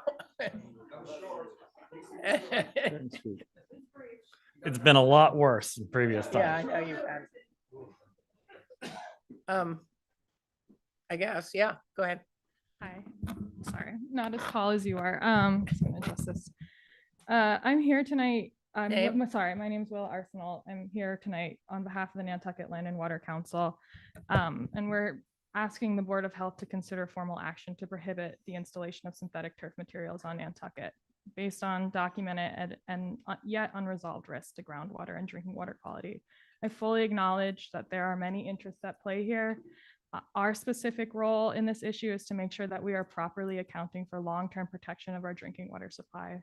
This request is made with urgency following the school committee's vote this week to move forward with the installation at Capuzzo Stadium. Given this decision, it's important that the Board of Health exercise its independent authority to evaluate and act on risks to drinking water resources using the precautionary science-based lens that I know you often look through, always look through. This week, the school committee shared that a major part of its decision to move forward with artificial turf was driven by the demand from students and their families that you're seeing tonight. And again, I understand and respect these requests. I applaud the civic engagement, and I want to be clear that we strongly support providing students with the highest quality athletic facilities possible. At the same time, the responsibility before this board is to weigh the short-term preferences against long-term public health and environmental risks. The Land and Water Council's mission is to protect our water and land resources for the health of our entire community. The risks associated with artificial turf that you've heard tonight, PFAS contamination, microplastic generation, long-term degradation, pose far more and more permanent threats, far greater and more permanent threats than the well understood and manageable risks associated with properly designed and responsibly maintained natural grass fields. Grass fields can be improved upon, repaired, and adapted over time. If grass fields fail, they can be restored. If our groundwater is contaminated, it cannot. That difference matters very much on Nantucket, where we rely on a single aquifer, sole source aquifer for drinking water. As you've heard, the location of this proposed turf field lies within our designated wellhead protection district, where our groundwater is directly recharged for our public wells and public water supply. Nantucket is a sole source aquifer, I'll say it again, and all public and private drinking water on the island enters through this system. For this reason, Nantucket has historically taken a proactive approach to preventing potential sources of contamination rather than reacting after harm has occurred. Other Massachusetts municipalities, some that you've heard from tonight, including Oak Bluffs, have adopted moratoriums and bans on synthetic turf installations due to these concerns. Right now, as you also heard, The Massachusetts Senate Ways and Means Committee is currently considering Bill S2187, H3339, prohibiting artificial turf purchase in municipal contracts. Nantucket has demonstrated its leadership by requiring PFAS testing for private wells at property transfer. We need to address these sources where and when we can. Prohibiting synthetic turf would be consistent with this established commitment to preventative action to protect drinking water. We appreciate your leadership in safeguarding these resources, and we're happy to provide us any resources that we can as we move forward with this discussion.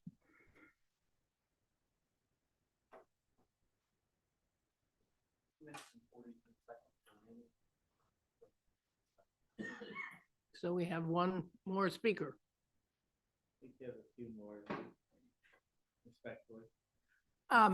I have heard enough. I think it was a listening evening, and I think we've all heard a lot of different perspectives. And what that says to me is that I would like to have a motion from the board to open a public hearing. We have to have a public hearing. We have to have an interchange, as Dr. Hallett suggested early on, among the different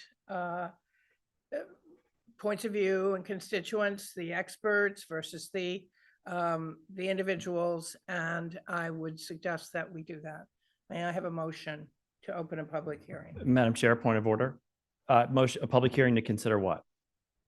To consider how to go forward. I don't think that requires a public hearing. I think we need to, if the board needs to come up with an idea of what it wants to do first. And I think I that don't would, think the board can have an idea until we've gotten everybody together in a sort of a round table. Obviously, do you the mean board like did Dr. not- Hallett's idea of having the board did not ask questions. The board just accepted comments to listen. And I would like to have a more of an interchange, so we can ask questions, so that we can fact find, because we can't make an opinion until we have, my background is in medicine, and I am all about evidence based. And so we need to have that. Go ahead. Can I speak? Sure. Thank Let's you. have one more. We Thank have you. time for one more. Thank you. I appreciate that. My name is Richard Brannigan. I appreciate the time and effort that everyone has put in on this issue. It's an important one for the community. And I would just like to follow up on what Erica Mooney said earlier, and I believe it's Mr. Dixon who mentioned earlier. This item is discussion. What is the ultimate goal that the Board of Health is going to reach at the end of today, or at the end of a public hearing? I don't know what that is. Are you going to make a decision on what facility and the type of facility that's going to be used? I would like to know that, and what your capacity is. Hearing all of the discussions during the school committee, those that I attended and those that I saw online, it really comes down to price. If we don't do anything, the price, as you know, is going to go up 20 to 30% year after year if nothing is done. Comes down to need. I think that's been established. The community needs a facility, a new upgraded facility. So that brings it down to science. And the science that I've seen and what I've heard is state of the art, technologically, environmentally friendly. And I think the comparison of Nantucket student athletes to NFL state-of-the-art athletes playing on grass versus turf really isn't a good equation, because you can't compare high school athletes to NFL athletes. And again, I would like to know what the end goal here is for the Board of Health, and where they're going to, what you're going to rule on and when you're going to do that. Thank you.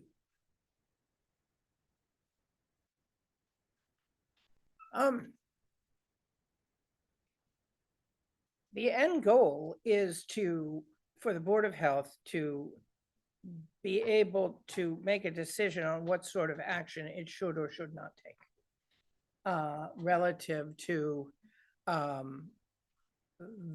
the installation of this field. And so in order to do that, we can't do it. We said this was not a decision-making evening. This was a listening evening to hear different points of view, which we most certainly have heard. And so I think I would like to open a public hearing to consider the points of view in a more of a roundtable conversation. Do I have a motion to open a public hearing? Is there a second?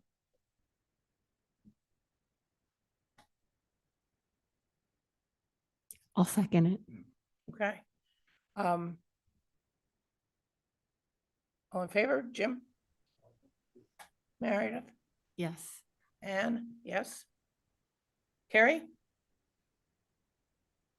Yes. Tom? No. All right, well, that is 4-1. So we will open a public hearing. And now the next question is, should it be at the next Board of Health meeting, which is scheduled for January the 15th? Or should it be a special meeting where we would consider just this issue and not have any other business? And I'm happy to listen to what everybody on the board thinks. I would think when you do make a decision, it should be the only thing that we're going to talk about that evening. Meredith? I agree. I would have to agree too. Carrie? I didn't hear what Jim said. Well, Jim said, say it again, Jim. Mike? I think You when gotta turn we the mic make on. finally make a decision, it should be the only thing that we discuss that evening. Okay. Yeah, I mean, I would be in support of a meeting focused solely on this issue. And is it possible that it can be structured, as Dr. Hallett suggested, that we have a little more structure than just people shooting, kind of shooting their opinions back and forth, but that there is a forum for both sides to present and also garner opinion. And I think to the public that's answering what happens next, I mean, the idea, I think, after that kind of a public hearing would, and I think this addresses Tom's thing too, is would we draft a regulation that's going to be discussed prior, or would we draft a regulation based upon the input from that meeting? I think we want to make it clear to the public what the what steps and what the process would be. So that's something if we can sort that out now, that might be helpful to the public. Point of order, Madam Chair. Yes. This is Erica Mooney.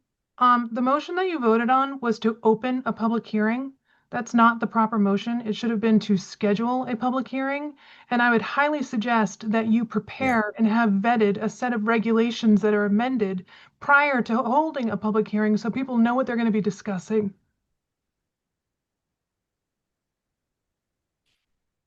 I'm not sure I see how we can draft regulations until we have the roundtable discussion and hear from representatives holding different varying points of view. Perhaps we're talking about two separate times, but I will change the word. I guess we need to amend the motion to schedule a public hearing. It might be best to schedule a special meeting. Every time. It might be worth it to schedule a special meeting to develop some potential regulations and then to look into. That's all right. Okay, I'll go with that. Let's then, shall we rescind the motion and say that we would like to schedule a special meeting to have a roundtable discussion. I think that's what, was that your word? Absolutely. Workshop. All right. Madam Chair, process wise, I'll just make this easy. We need to do a motion to reconsider and then vote that through and then vote the next piece through. So I will make a motion to reconsider. So if somebody said the scheduling a public hearing. So if somebody seconds that, we vote that through and then we could, somebody Right, can we're make gonna- a, okay. Motion to reconsider the public hearing. You Second. Okay. All in favor, Jim? Aye. Mary? Aye. Ann? Aye.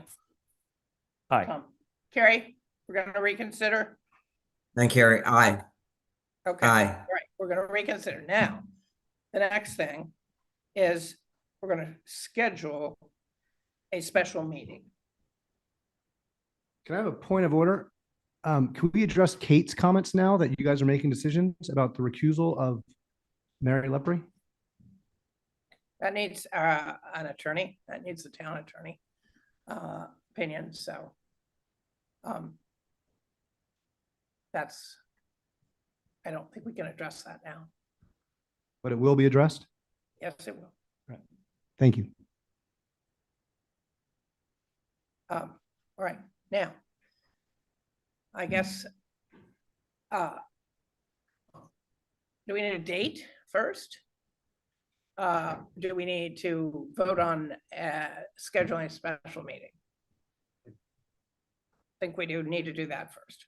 I think you need to make and pass a motion to have a special meeting. Yes, You correct. can then determine the date Correct. afterwards, as long as it's in a timely manner. All right, so may I have a motion to schedule a special meeting? Make a motion to schedule a special meeting. Is there a second? No, you don't want a special meeting? Okay, I'll second it. thank you. In favor, Jim? Yeah, I Mary? Aye. And I, Tom? No. Carrie? Aye. Aye, okay, so we have a vote for a special meeting. And now we need to find a date for it. I think everyone would like to have this go forward as soon as possible. So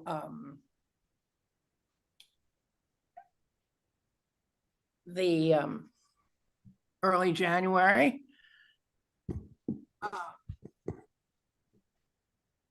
Madam Chair, Yeah, may we request that town council is present based on their schedule as well? of course. And may I make a suggestion about the folks who came out and waited for 2 hours? If somebody, it's up to you, the chair, but if somebody has waited this long and has something new to add that's not repetitive, that maybe you could give them a little allotment of time to finish up.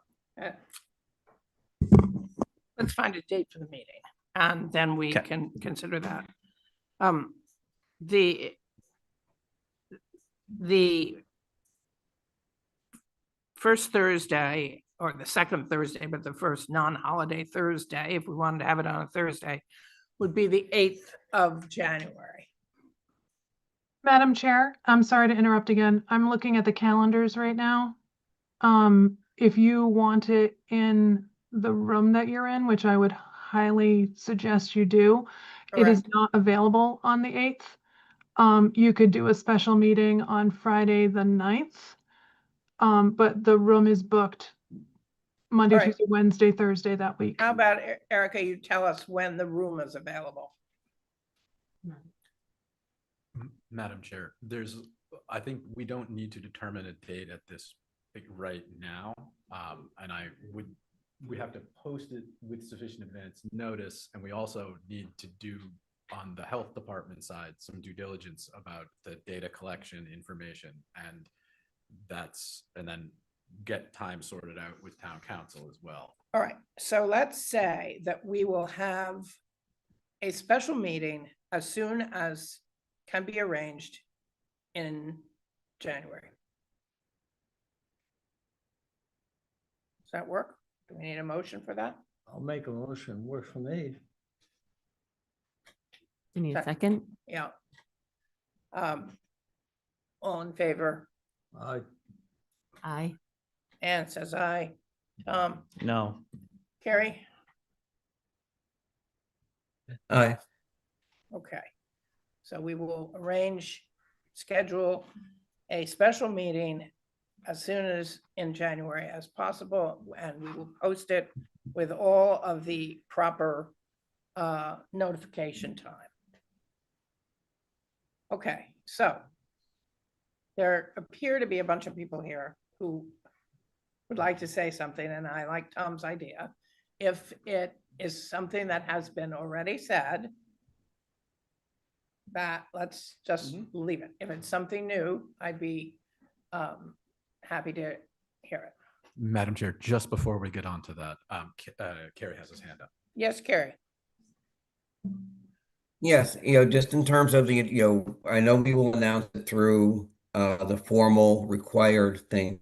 I would like that we put extra effort to reach out to all the involved groups about when the meeting is occurring. So that we put a lot extra effort into when we pick a date and a clear that they go out beyond just the normal required notification, so that all people who are interested have a fair chance to participate. That's all. Okay, Carrie, thanks. That's a good idea. I Yes, sir. appreciate the second chance to speak. My name is Brent Tartamella.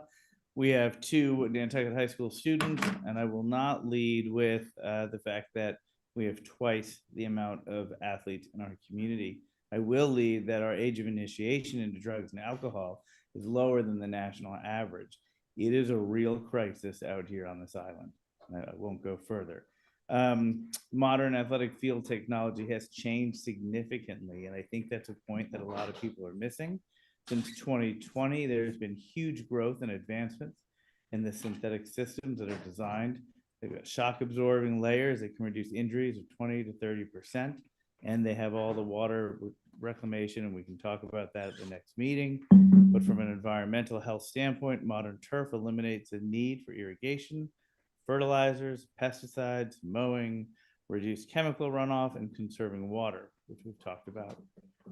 I think the other thing to maybe dig into next time is a little bit of what they talked about on the Martha's Vineyard gentlemen, but also how that is dragged on due to the Dover Amendment, and where they've been into a longer legal battle, and it wasn't as simple and straightforward. And I appreciate the BC speaker, and their turf synthetic fields are really beautiful. We see them through all the sports seasons. Thank you. My name is Michelle Whalen, and I'm here speaking as a community member and a parent. And I just wanted to raise a concern that I have a question, because when the Weston and Sampson representative was speaking earlier tonight, he was very clear about the fact that we would have to have our specific batch and lot number of artificial turf be tested for results specific to us. And yet at the school committee meeting, when this was brought up by a school committee member, how could we make sure that it was our turf that was tested? Because the results of the tests that they presented were for a different batch and lot, and those were tested in 2024. So my concern and my question is how could we be sure? Because in the school committee meeting, the representative at that point said, oh, it would have to be sent directly from the company to the lab. In other words, how could we have confidence in that result? Because we don't actually know that what's sent from the company to the lab is, in fact, the field that will be coming to us.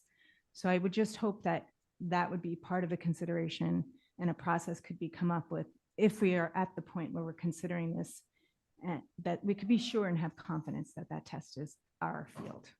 Thank you. Thank you. Good point. Hi, I'm Sophia Yelverton. I was born on Nantucket in 2007, and I've been playing sports on Nantucket since I was 5 years old. Respectfully, a lot of people here are not affected by our grass fields every day like I am and like my friend Clem is. You don't understand the magnitude of the problem. So this is my senior year of field hockey. And during my senior game, I fell in a hole on the field and I twisted my ankle pretty severely and I wasn't able to finish my senior game. I also missed out on some practices and I missed out on another game after that. And I think it's vital that you understand the effect that it has on us mentally. A lot of people are talking about physical health, and that's not the bigger issue here. It really has a problem, an impact on students. And I think that I heard someone say that the turf field that we have right now has lower levels of PFAS than our grass fields. And then Philip Landrigan said that the chemicals on the turf fields can get into cuts that we sustain on the fields. I would just like to say that the field hockey field has goose poop on it every day. There's rocks, there's mud, there's spit. The club students that go to the club after school every single day, they walk across that field. They could also fall in the holes on that field. So this doesn't just affect the athletes, it affects everyone who walks across those fields. And also, I think it's important to listen to the students that need this. It's Lisa Wides Tanner said, it's a need, not a want. Thank you. Thank you.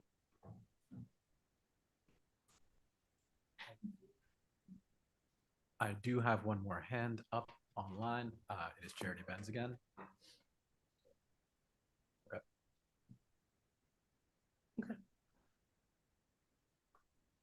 Hi, good evening, Madam Chair and members of the Board of Health.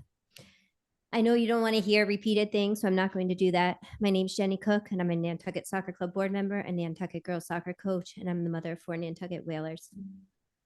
I have a whole bunch of things written out. A lot was already touched upon, but what I do want to say is there was something that came up about the turf going to a landfill, and that is not true. There are recycling facilities in Rockland, Massachusetts that do specialize in recycling old turf into new materials. I also do want to talk about accessibility. This was at the end of mine, and accessibility does matter. An ADA compliant spectator area ensures that grandparents, caregivers, and community members with mobility challenges can safely attend games. Public health includes inclusion. Basically, at the end of this, just in closing, this is not about convenience. It's about safety, equity, and evidence-based decision-making. Turf fields, a synthetic track, and accessible facilities reduce injuries, expand access, and support the physical and mental health of Nantucket's youth. I urge the Board of Health to rely on established science and help our community build facilities that reflect our values of safety, inclusion, and care for our athletes. Please base your decisions on the updated science and not fear. Thank you for your time and consideration. Oh, and I also support Kate Garrett's comments. Thank you. Hi, my name is Erin Myers, and I just want to say I did attend the first PFAS presentation held earlier, and appreciate all the information that was shared. However, one important topic, turf, was not addressed until a member of the Board of Health specifically asked about it. In response to the question, the presenter said PFAS wouldn't be my main concern, but rather the amount of plastic you're adding to the environment that's not recyclable. We found out since then that that's actually not exactly true. This leads to a broader concern regarding misinformation that has been presented over and over at different meetings. The most recent one that was brought up was continuous references to a Rockport facility for recycling. It was Rockland, not Rockport. I have no idea what happens in Rockport. I just think it's essential that all parties are sharing accurate, relevant, and up-to-date information with transparency, citing sources related to 2017, 2018 crumb tire fill. None of that is relevant, and we shouldn't be discussing it. For this reason, like you said before, due diligence is critical on both sides. We need to be fact-checking statements that are being shared in public forum. For example, Gillette Stadium is turf. Fenway Park is not organic. It has 4 full-time grounds crew dedicated to just maintaining their field. It costs upwards of $100,000 to maintain Fenway Park, not including salaries. We can't do that. Similarly, assertions that FIFA doesn't allow turf surfaces is inaccurate. They actually have a strict certification process for using turf. You have to follow their guidelines. So we have to be careful not to accept statements without face value or verification. It's your responsibility to follow science and not speculation. All data and sources need to be transparent, and decisions must be based on current, relevant, and factual information. Thank you.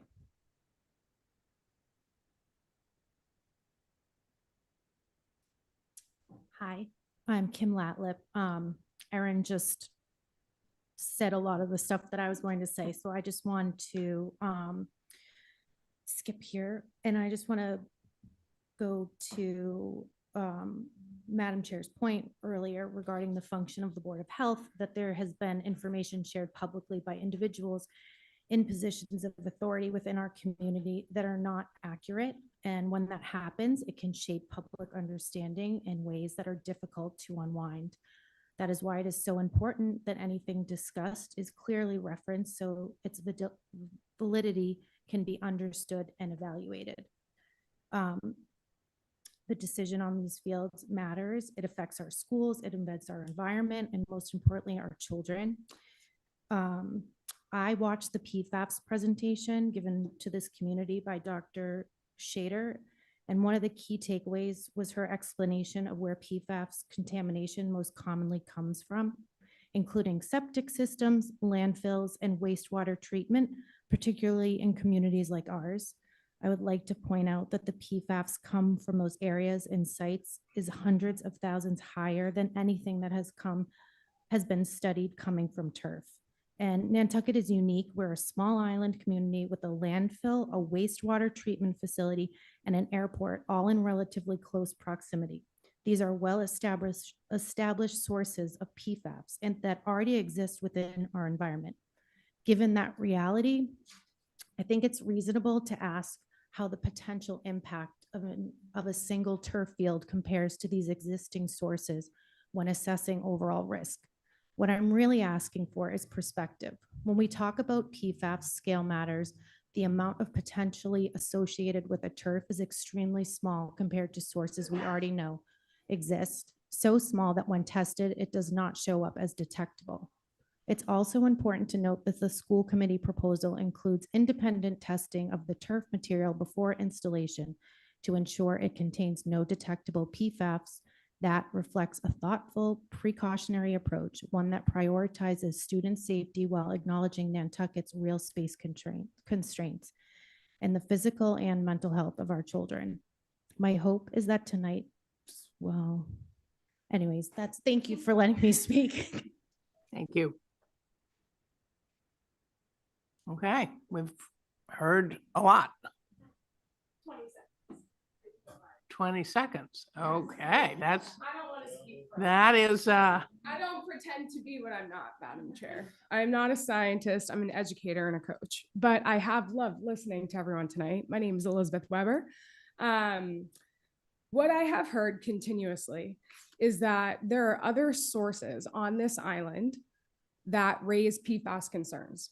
And as a government entity, you are potentially considering regulating actions of another government entity, the public school district. I'm confused why it took a turf field for us to consider a ban. when there are incredibly large amounts of evidence that there is PFAS in our water system from other sources. So if we're talking about the function of the Board of Health and who we are going to regulate, why is the school district the first group that we are bringing this toward? It puts Dr. Hallett in an incredibly difficult position. It puts Chip Clooney in an incredibly difficult position. Our administrators that work day in and day out in a very emotionally taxing position. So I just want to think about what has brought us to this point. Why the school district? Why the children? Why not the people that profit constantly, like the businesses or the airport? Why our kids? I so appreciate your time for letting me speak. Thank you so much. I look forward to the hearing.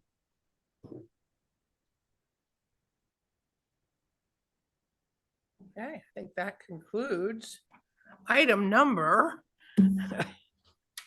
8. We've certainly discussed it. I thank you all for being here. It was a listening experience. We heard many points of view, and we will get back to you as soon as possible with a date for a special meeting.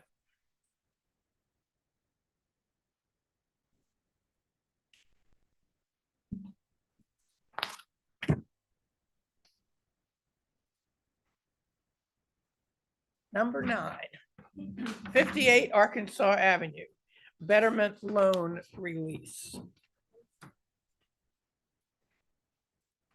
John. Yes, Madam Chair, John Hedden, Chief Environmental Health Officer, Nantucket Health Department. This is a typical, we received the information from the Finance Department, but the loan's been paid off. So this is just releasing those funds. So we received that email and We don't what it need is, to guaranteed. vote or anything. No, you make a motion just Do to we? release the funds. Okay, Yeah, release the, I'm sorry, yeah, you're releasing the lien that was all put on right. the- May I have a motion to release the lien on 58 Arkansas Avenue? So moved. Second. All in favor? Tom? Aye. Ann? Aye. Meredith? Aye. Jim? Aye. Carrie? Aye. Thank you. All right, you can do, we now have number 10, which is 39 Bartlett Road, 66/16, septic loan request, Yes, Madam. sewer connection. I love the easy ones, Madam Chair. boy. So, Whoa. So do I. I'm sorry. So yeah, this is a loan request for someone that's on septic and to connect to sewer.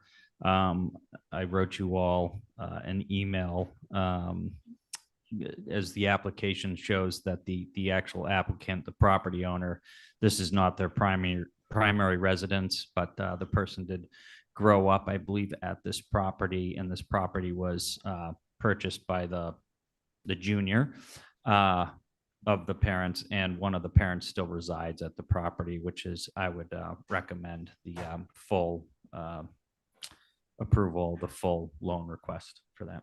As a year-round resident. Yes. Yeah. Okay. All right. May I have a motion to approve the loan for I'll make a motion. to 39 approve. Bartlett? Second. All in favor? Jim? Aye. Meredith? Aye. Ann? Aye. Tom? Aye. Carrie? Aye. Thank you. That's approved. All right, number 11. We're going to talk about Inter-Island Public Health Excellence Collaborative membership consideration. Yes, hello. I'll keep this brief. I've moved to a different mic. The Inter-Island Public Health Excellence is a collaborative work group that we are a member of, along with Martha's Vineyard, all of the municipalities on Martha's Vineyard, and also the island of Gosnold. It is a shared services organization that shares expertise and an occasion staff on Martha's Vineyard because they have they're connected to each other. For us, the Inter-Island Public Health Excellence has been a way for us to share a variety of collaborative efforts with the tick and other tick-borne illness experts on Martha's Vineyard.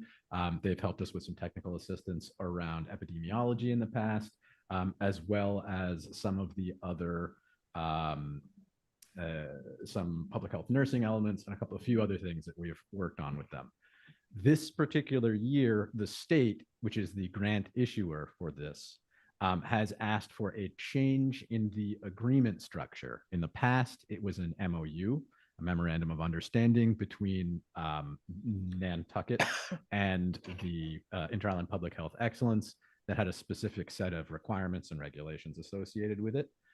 This year, the state has requested and rather required that we sign an intra-municipal agreement, an IMA. The IMA has some differences to the MOU. Included in those differences between the MOU are the potential for a reduction in authority or a potential regionalization of some elements of Board of Health areas, as well as an uncertain but possible fiscal contribution or fiscal obligation that may be involved. However, after legal review, the IMA has exit clauses that allows us to leave with no limitations after 90 days. And so there are pros and cons to this particular agreement. What I would be requesting at this point would be a motion from you to have the chair sign on behalf of the Board of Health, and then it would go on to select board approval and adoption. It is my personal opinion that this is part of a collaborative effort that I think Nantucket needs to do more of, and that it allows for us to share expertise, and it allows for us to participate and work in a larger framework than just local public health. But that last part is my personal opinion. So yeah.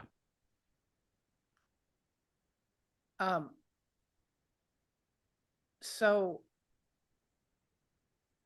the downside seems to be that we could get a fee, or that we could have to contribute, or that somehow it's not to our liking. But if that's true, we can pull out in 90 days notice, or 90 days. And anybody else have a question? I mean, it seems that even just having the person from the vineyard tonight online, I thought was very helpful to hear their perspective. So it seems to me that to work with them over there, even though certain things are not exactly lined up, it can't hurt. It must be a good thing. That is my opinion on the matter. I think that the structuring of the IMA is such that we would be able to protect ourselves from any of the negative consequences. However, I am not the legal expert on this. We did send it over for legal review, and there were those concerns that are possible interpretations of the IMA. There are also ways to mitigate those due to the exit clause involved. Anyone else have questions? No, Tom, you don't have a question? Goodness. Yeah, I do. Harry has them. Does Harry, this, you have a would this, question? yes. Yes, of course. Would this impact our ability to apply for grants or any funding on our own, or do we have to do everything through the collaborative? No. We've been a member of this organization for several years up until now.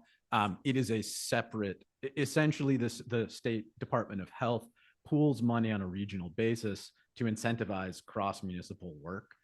It does not interfere with any of our efforts to secure grant funding. And in fact, it has been in the past a source of grant funding for us for several public health efforts.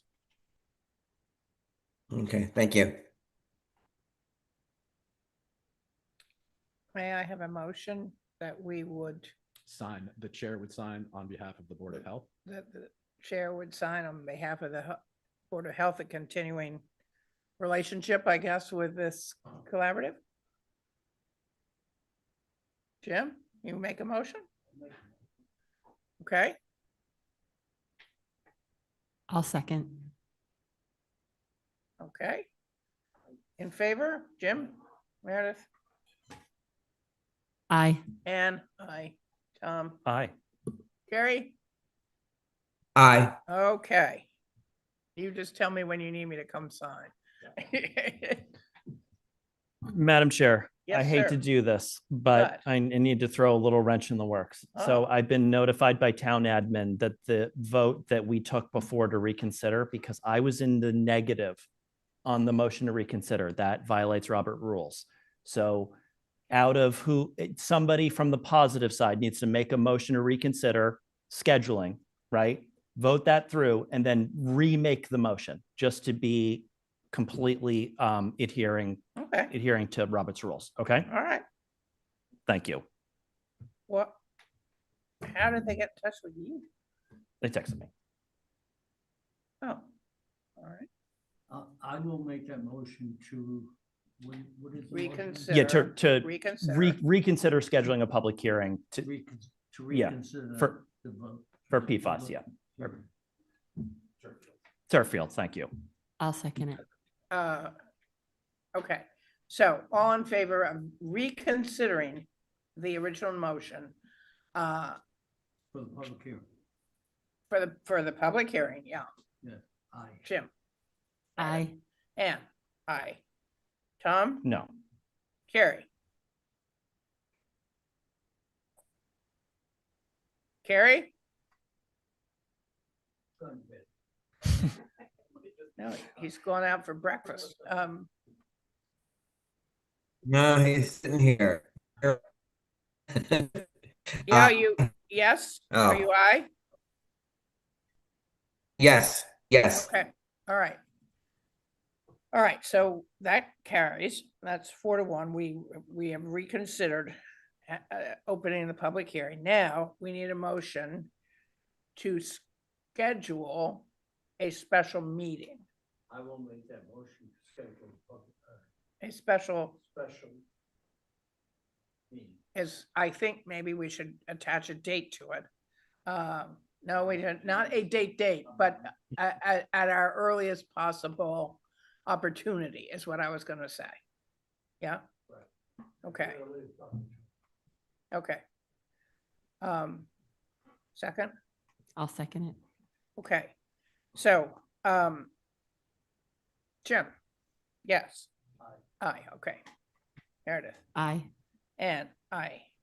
Carrie? Aye. Tom? No. Thank you for getting All us right. all set. Good. We rescheduled, we reconsidered and we rescheduled. All right, we're good. Now, Andrew, are you around? Yes, I am. Excuse me. That's number 12, Environmental Contamination Administrator update. Yes, and Jericho, if you could please share my slides, that would be great. They're all the way at the end of our packet. Gotcha.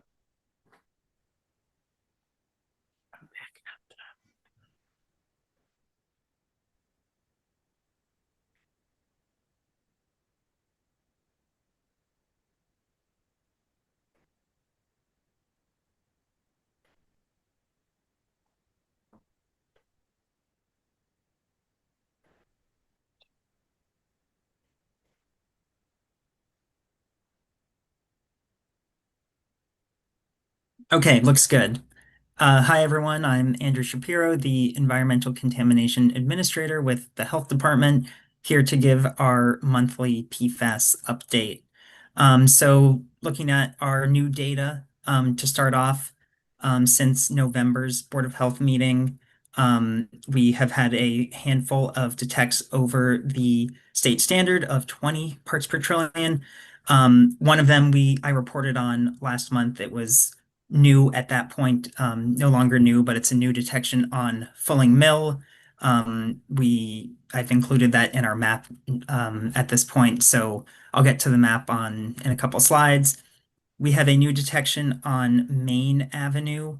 That's Main Avenue, not street, in Nantucket at 22 parts per trillion. We have another detection on Sasachica Road at 24 parts per trillion. As I've mentioned before, I reach out to all well owners for every test that runs across my desk. So I've reached out to this individual, and they let me know that they are planning to retest that well. The data still goes in the property file. It still, has to be disclosed at property transfer. We still report it to the Board of Health, but that is one of the options in Mass DEP's private well guidance. So, each time someone gets a detect or a non-detect for that matter, we talk through the options for each resident on a case-by-case basis. We also have 5 new detections below the state standard. You still want to see no PFAS in your well. And we saw 14 non-detects for the PFAS 6. So as I mentioned before, I've reached out to all of these folks, and new information is that Mass DEP was on the island. On Tuesday, I gave them a call yesterday and found out that they were, of course, at the Fulling Mill area, but they were also sampling on Hummock Pond Road, where we had received an imminent hazard detection, I believe, in April, and they've done follow-up sampling, but they, appear to be doing at least a little bit more sampling in this area. So on to our map. It's zoomed in at the moment, but you can see where we have new detections added to the map. So you will see the Fulling Mill detections over the imminent hazard threshold and over the state standard of 20 in buffer number 7. You can see buffer number 1 has been expanded to include the Main Avenue detection. So we do continue to get detections of PFAS at lower concentrations and, of course, at higher concentrations above the state standard throughout the island, which, we say it all the time, emphasizes the importance of people getting their wells tested. On to the next slide, we have our data summary table. We have over 500 wells tested on the island. That's a considerable amount of people who have heard our message and tested their well. Of course, we want more people to continue to test their well to get this important information about their health. You can see the, and Jericho, I'm on the next slide, by the way. You can see I've added the Fulling Mill imminent hazard detection to the left-hand column at 106 parts per trillion. So just as we're continuing to get data in that area, we're getting more and more confident that there's actually something going on in that area. We will have more information, hopefully next month. Ideally, Mass DEP will have the results from their Tuesday sampling event. No guarantees, but I will continue to stay in touch with them. And here is our histogram showing the distribution of data. We often report on the detections over the state standard and over the imminent hazard threshold, but we have lower level detections that can be concerning as well. So those are displayed in this histogram. And it's a relatively quick update for me. First of all, thank you to everyone who came out last week to see Dr. Tamara James Todd speak on the health effects of PFAS. It was great to see lots of familiar faces and new faces in the audience, and we got a lot of great questions about PFAS and people's health. Our next public information session is going to be a presentation on our surface water and foam results from the summer. The board's already heard about these results. We sampled twice over the summer and reported the results of both sampling events to the board. This is the final report and presentation to wrap up that project. That will be held January 22nd at 5:30 p.m. This will be an online only presentation. The links are included on this slide, and I hope to see you all there. That's all I have. Happy holidays, everyone. And of course, I'm around for questions. Thank you, Andrew. Thank you, Andrew. Andrew, are you the one organizing all of these, the PFAS talks? That's me. Thank you so much. I really appreciate it. They have been really wonderful. Thank you. I appreciate that.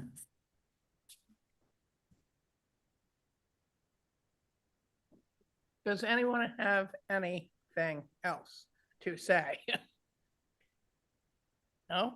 I think we can have a motion to adjourn. Okay, thank you, Mr. Cooper. I will second that. Yeah. All in favor, Jim? Meredith? Aye. Meredith? Yes, Ann, sorry. Yes. Carrie, are you still there? Aye. Good.